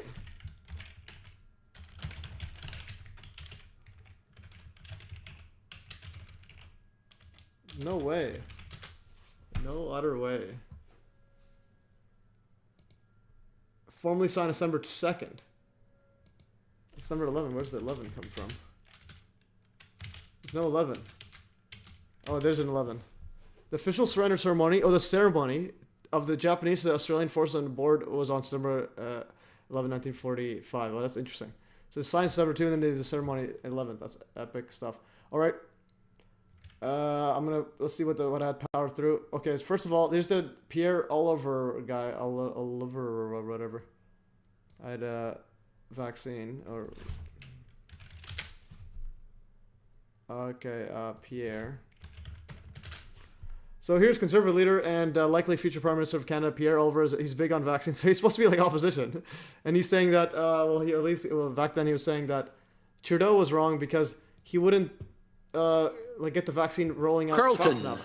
Let's see this here. Well, what they needed is vaccines. Yeah. That was the one job he had at this point in the crisis. Now he tries to throw in a cape and says he's the hero that's going to solve the problem that he caused. Yeah. The reality is the rest of the world was being vaccinated in January and February. Vaccination rates in the US and UK are twice what they are here in Canada. The rest of the world is reopening while we're being confined to our basements because of the wave of the variants that this Prime Minister allowed. Why did the rest of the world have access to vaccines in January and February while we did not? All right. So there's the opposition leader. One guy saying get vaccines, the guy saying get vaccines earlier. A projectile hologram. Let's see this one right here. Oh, these guys have mystery planes, maybe projectile hologram, maybe. All right. Yeah, so 322, 133 dead. Yeah, that was interesting. We'll look through some of that soon. I'm just going to go. Okay, so next setup. We went through this.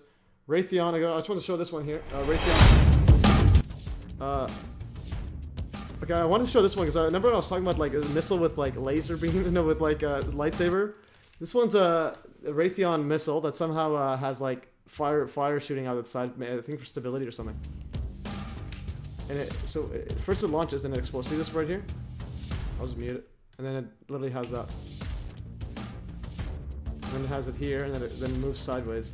I think it shows a better slow motion somewhere. Yeah, right here, slow motion. And it opens up like that. Okay, we found the 9/11 prototype.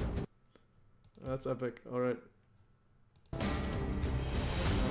This one's on impact though. Okay, that's I was trying to go through that stuff. All right, Computer Man's in. I'm late, but you're in. So that was interesting. Another one is slow-mo cruise missile. This one is concrete wall. You have a cruise missile puncturing and then exploding after. The key thing is the delayed explosion. Okay, it goes in after. And even here, notice the dust in front as well. There's dust in front. There's a giant explosion in the side there.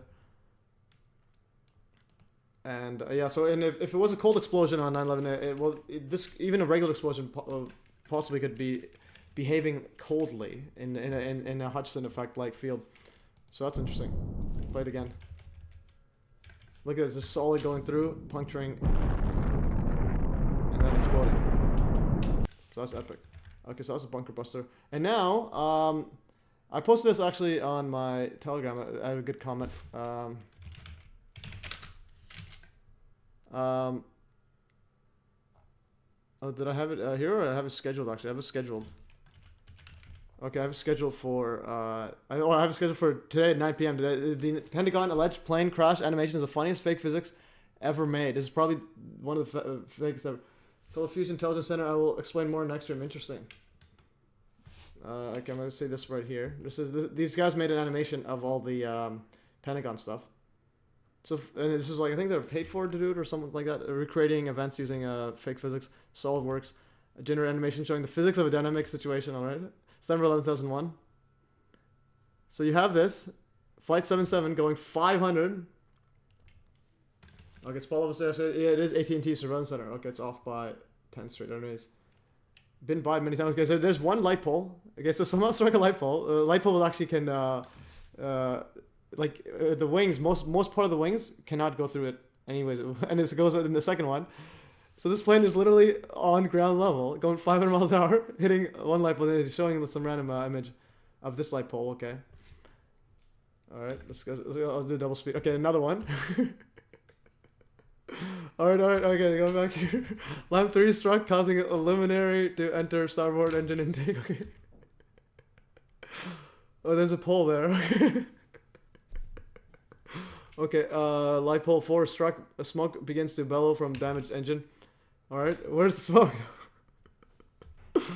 Okay, there's another one. At the edge. This one he's saying at the edge. It hit it at the edge as well, which is like literally the weakest part. Lamp 5. Edge is so weak that it can't contain fuel. Okay, now the evidence for all this. Okay, the evidence for all this. All right. The evidence for all this is literally this little frame.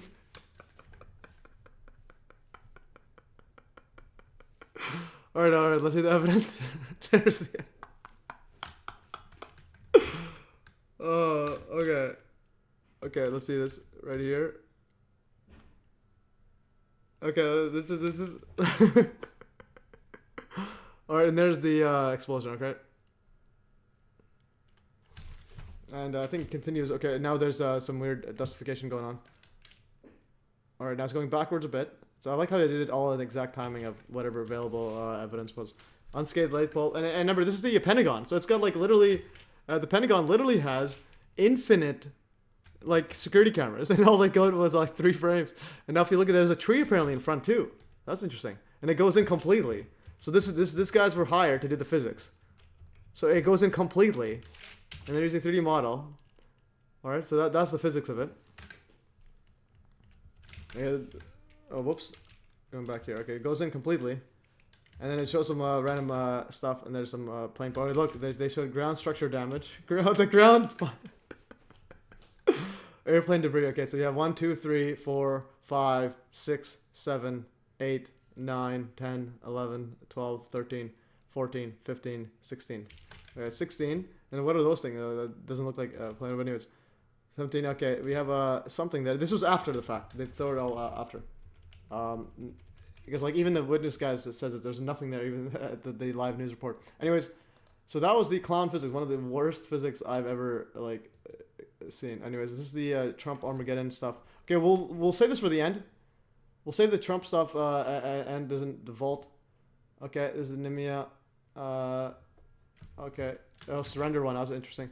Okay, going to the next one. Raytheon tow. Okay, this is a jet concrete one. I think I've posted these already. Jet. This one is interesting stuff. I did a lot of look in this one. Actually, before we get to that, I'll go to the wing. Wing. Multiple angles of the no, epic testing.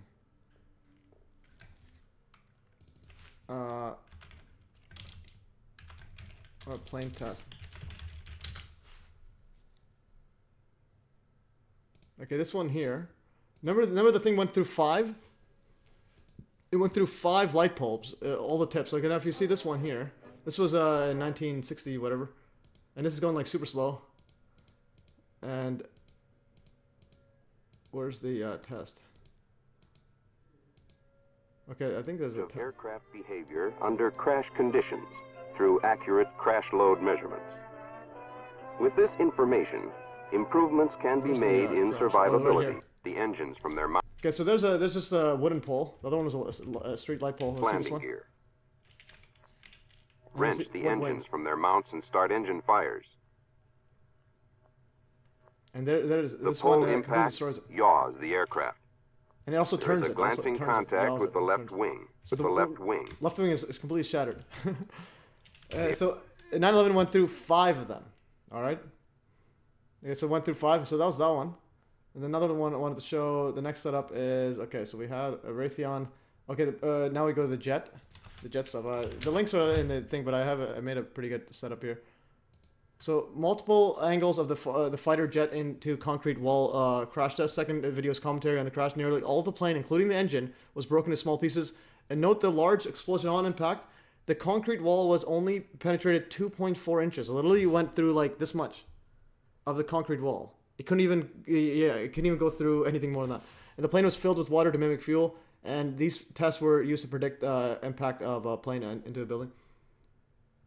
Yeah, oh yeah, it's Richard Hall's entire video library. I think we showed it last time. Rich Planet.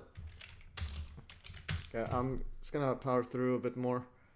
I think Rich Planet videos. Oh, download all of the entire stuff. So you can download Rich Planet's entire archive all here. If you go download, or you can have a 200. You can buy the 256 gigabyte there. Download entire video archive, and so on.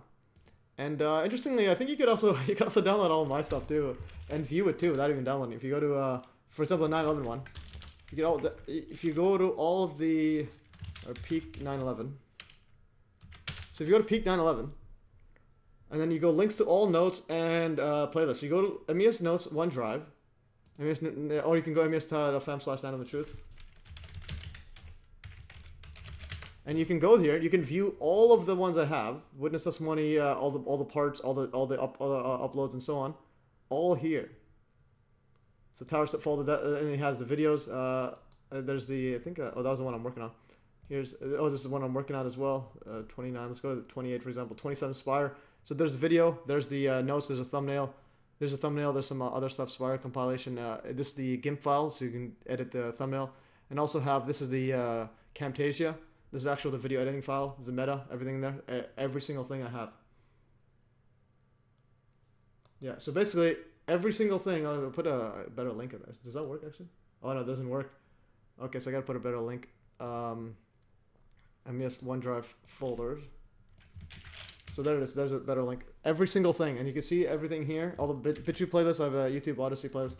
But the key one is, I have all in the cloud, literally infinite data, all here, easy to share. So like I said before, it's not, Geisman was a Navy officer, yeah, a bunch of Navy. The Navy is where it's at. I think that's what Bill Cooper said. That's like the biggest branch of the military or something. Anyways, because they can like hide under oceans. Anyways, like I said before, Bill Cooper said, do your own research. And MES says, make it easy for others to verify your work. And then so that they don't need to like spend extra time trying to verify it. Instead, building upon your work. Once you can confirm something, you can build upon it. That's the basis of mathematics. Anyways, go back to jet. Okay, so we have this multiple angles. And second video is commentary. So watch this. This is the multiple angles of that jet through the concrete wall. It says it's audio, but the audio doesn't work. It's weird. Anyways, and it has like a sled going through, and it's filled with water to mimic fuel. Anyways, I have it powered through 2.5 speed. There's a concrete wall, and okay, there it is. And it just stops. 9/11 that was kept going with the camera. All right, and there's a rocket jet. I mean a rocket sled, and then it just completely destroyed by the concrete wall. This is for like a nuclear reactor wall, and it has it moves. I think it moves just 1 meter back, and it penetrates 2 inches. You can hear the guy speaking, and you see a whole bunch of parts. Yeah, for sure, Maggie. Thanks for the words. It says thanks for hard work and make it easy, and for the dedication. Yep, that's the name of the game. Okay, so going back here. And then the wing slices off. So the wing goes off just by the momentum. And then you see a bunch of these parts everywhere. And barely any damage on the wall, like literally zero. And the steel itself was like multiple inches thick in a giant box. And like many of them. And then you have the inside core columns as well. And yeah, there's fast speed. And the explosions right away. And here's the commentator on it. In April of 1988, in a joint effort between the Sandia Laboratories, the United States government, and the Japanese Muto Institute of Structural Mechanics, a fully functioning F-4 Phantom jet crashed into a reinforced concrete wall at 480 miles per hour.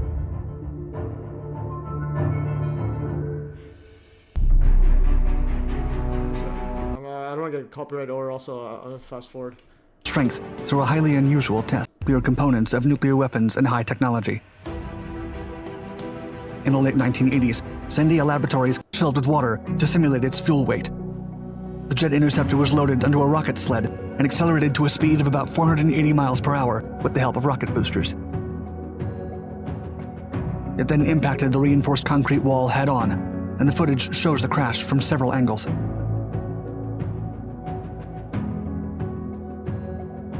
Results.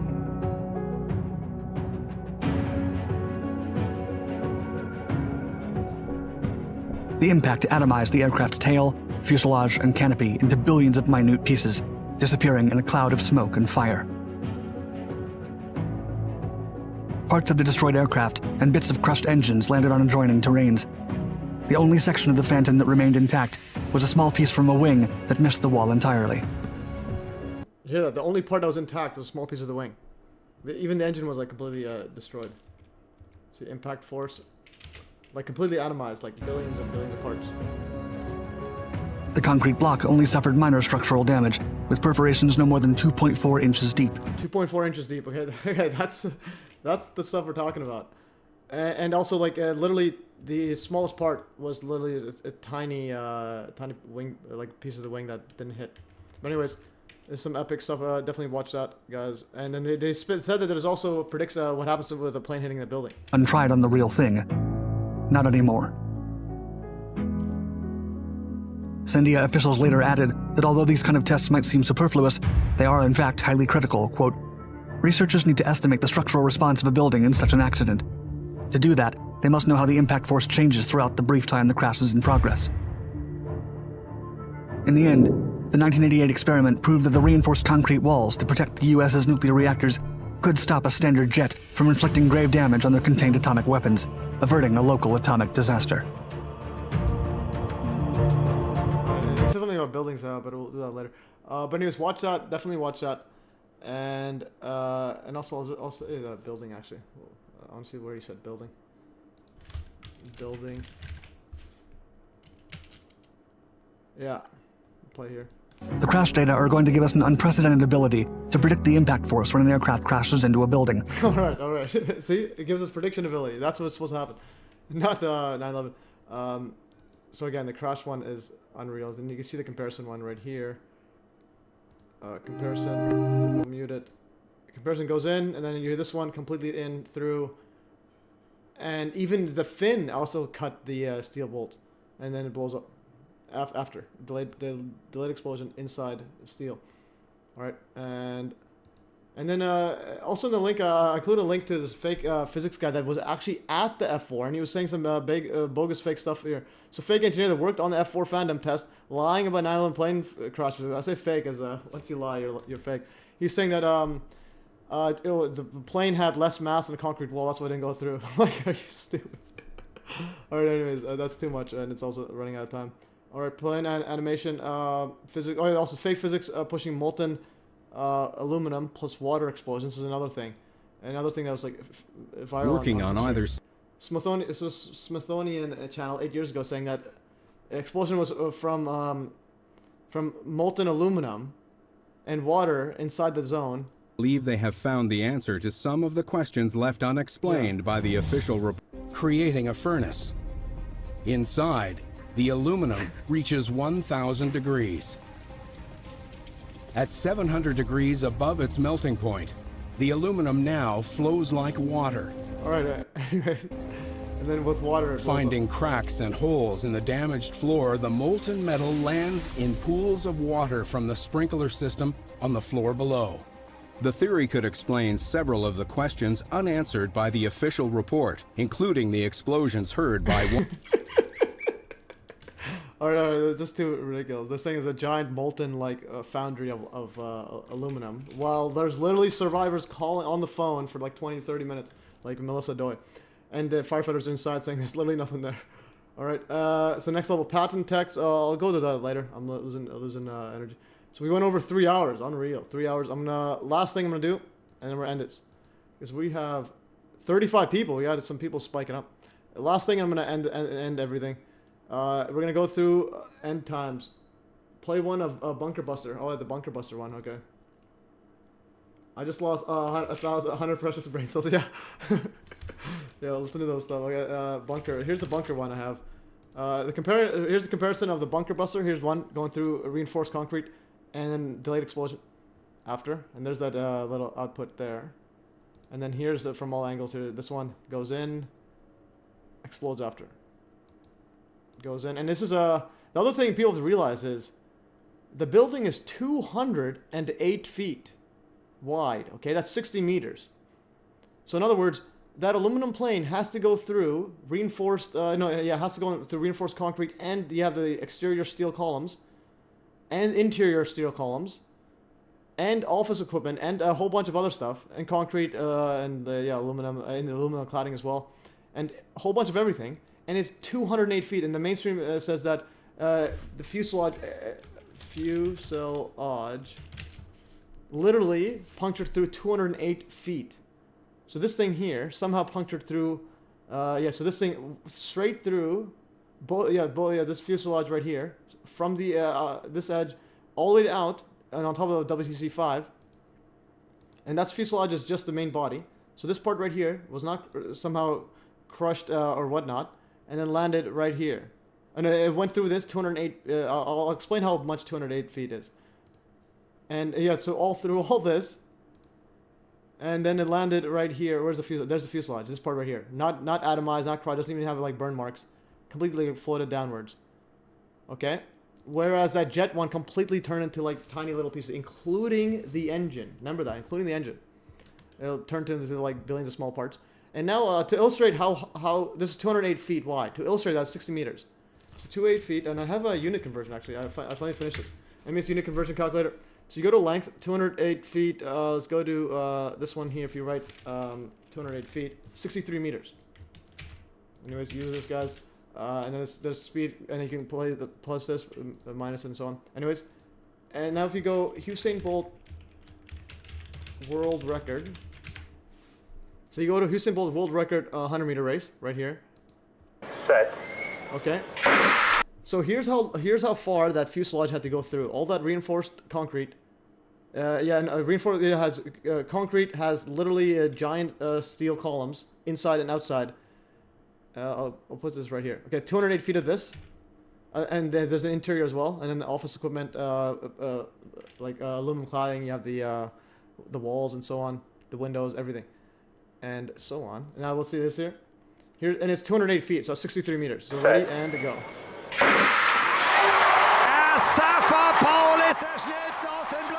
Alright, I think it's about here. Yeah, about this distance. So about like 7 seconds of him running. Or like 6 seconds maybe. 6, 7. Yeah. So about there, about that distance of running, Usain Bolt running, is how far that fuselage had to go through. Anyway, that was my thing. Okay, the last thing we're going to do is the Trump stuff, and I think it was the, no, this was the cow. Okay, yeah, we'll go through, actually, I'll do the Russia attack. Yeah, I still have some energy, I just want to finish this stuff. Russia attack, Mark 22, wiki. I like wiki, just puts the mainstream stuff right away, so you can have a good overview. No, not this one here. Concert hall.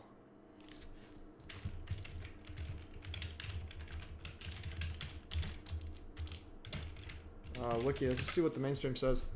Crocus City Hall, so updated 10 hours ago. On March 22nd, at around accordion attack at Crocus City Hall, music. At least 133, or 100 concert goers. And then I think ISIS said stuff. Yeah, Islamic State, the Islamic State Quran province said they did it. Alright, speaking of the Russian attack, Paul was saying stuff. Let's see, ISIS. So we have literally ISIS claiming stuff, and I wrote in my links right here, ISIS. So Russian concert attack, Russia's 9/11, Egyptian goddess Isis takes credit for attack, etc. And this is very similar to Israel Hamas attack, and it's like both of these are like Russia's. This is Russia's 9/11. Okay, Polov says the 11 people arrested do not match images of the shooters as shown on Reddit. Interesting. I'll be there for another. Maybe do it in the other one.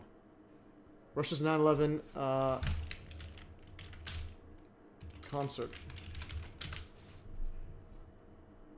Someone's got to call it Russia's 9/11. Anyways, it's like Israel's 9/11. Hamas,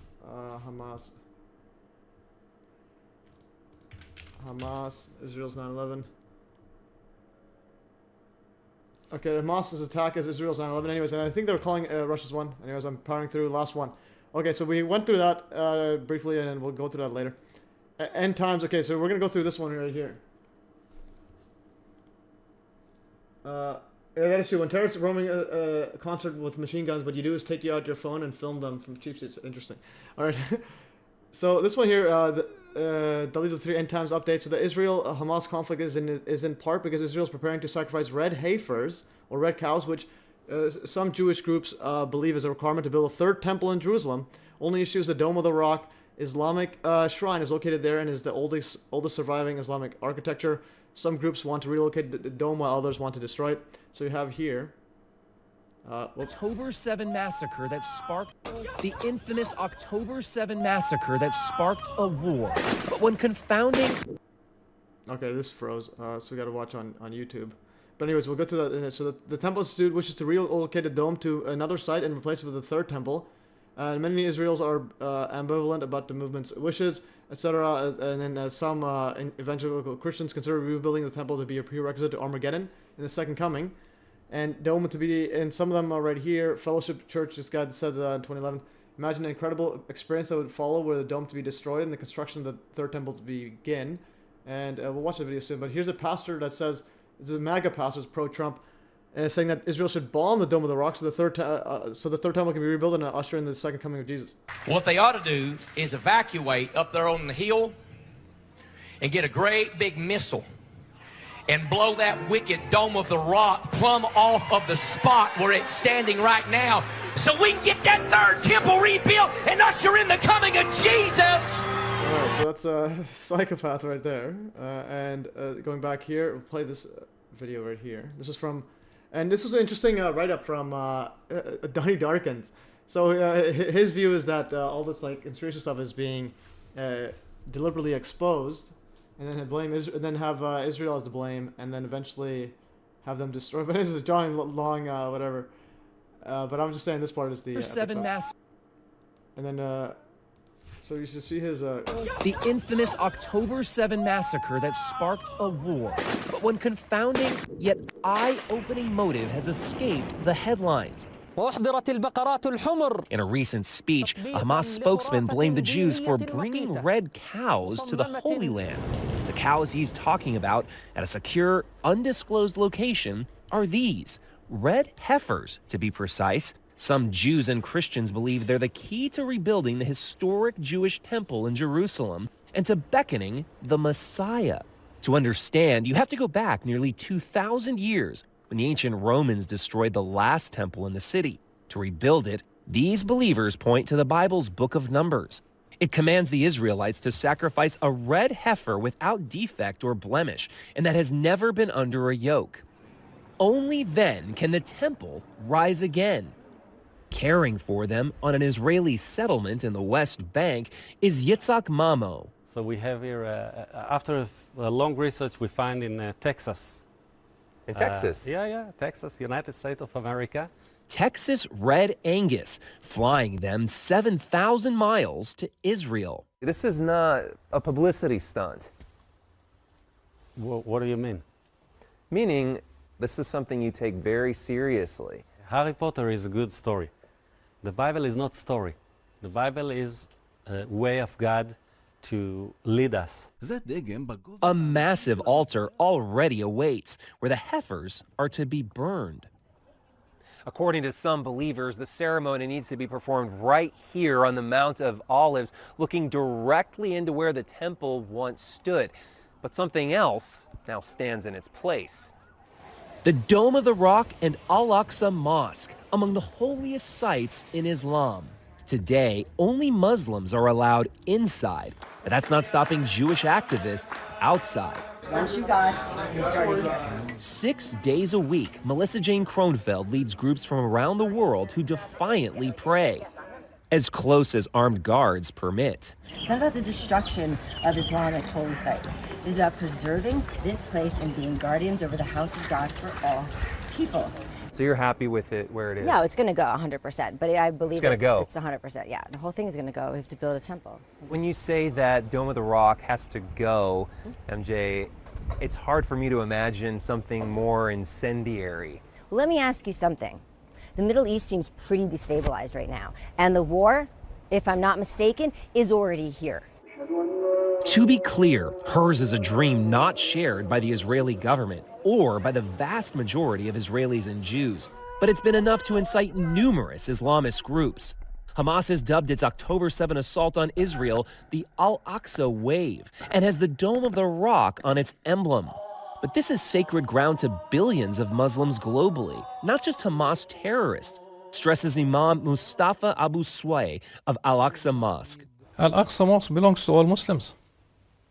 So you'll find reaction from Indonesia to Toronto to New York. That's really given.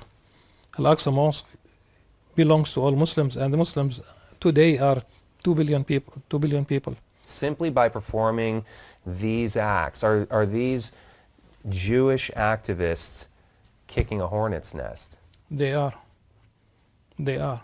A hornet's nest they're kicking all the way to Capitol Hill. So good to see you here in the nation's capital.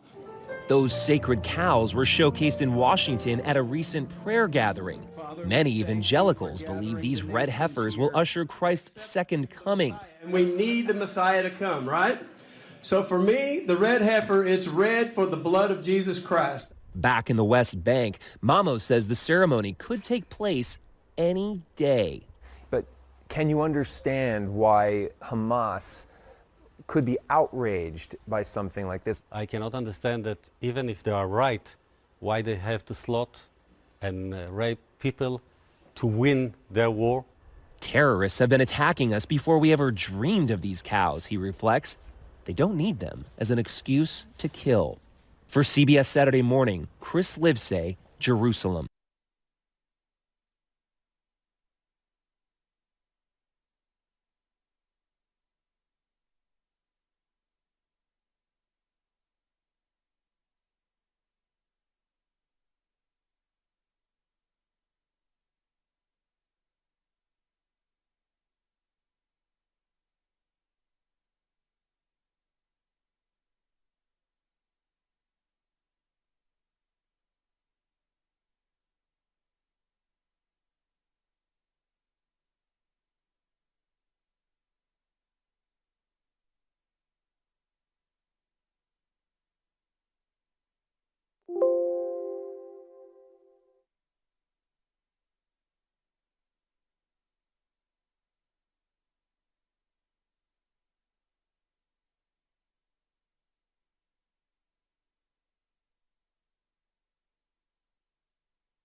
Oh, sorry, I had it muted. Okay, let's go back.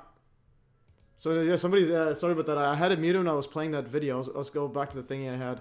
So anyways, going back to the thing. So we saw that video, and I'm back on the audio. Sorry about that, guys. Yeah, so just let me know right away. So the Dome of the Rock, I just wanted to show what I was saying. Basically, you got the red heifer setting up for the Dome of the Rock, and like I was showing at the Solomon's Temple. So they want to build the Solomon's Temple. I mean, the third temple, which is pretty much... the first one was Solomon's Temple, and the second temple, and 9/11 was a preview of that, because remember you had the Twin Towers, which is the Twin Towers in front of the Solomon's Temple, and then the Building 7 was Solomon Brothers Temple. All right, and then as I was saying, actually, yeah, so that's what we have there. I see someone messaging me a Telegram. All right. Oh, yeah. Okay. So yeah, I was muted. Anyways, 9/11 revision laughing. Anyways, so this is preview of it. 9/11 is preview. Is destroyed. It says they got to rebuild the third temple, and World War III, etc. And that's going to be the Messiah coming, Antichrist, and so on. You know the script. And also, yeah, 9/11 revision. I was saying, like when I was muted, I was saying, yeah. So next week, yeah, we could do a live stream. So if you focus on the toasted cars, I'll focus on the mystery planes. Let's see if we can get something down on that. And then, yeah, that'd be pretty epic. Anyways, that is all, guys. And thanks for joining, as always. Thanks again. And then I also said, yeah, thanks for thanks for joining. And, yeah, send cash money at the MES donate. Oops. Donate. Let's go, baby. And have a great day, everyone. All right. Yeah, and that's all, guys. I'm ending the stream in 3, 2, 1. Muted me, and there will be mutiny or mutant. Okay, anyways, that is all. Take care, and it's the like button, guys. Yeah, I love you too, Paul. Let's go this, and now it's the like button, peeps. I mean, hit the like button. And you guys, 3, 2, 1, ending.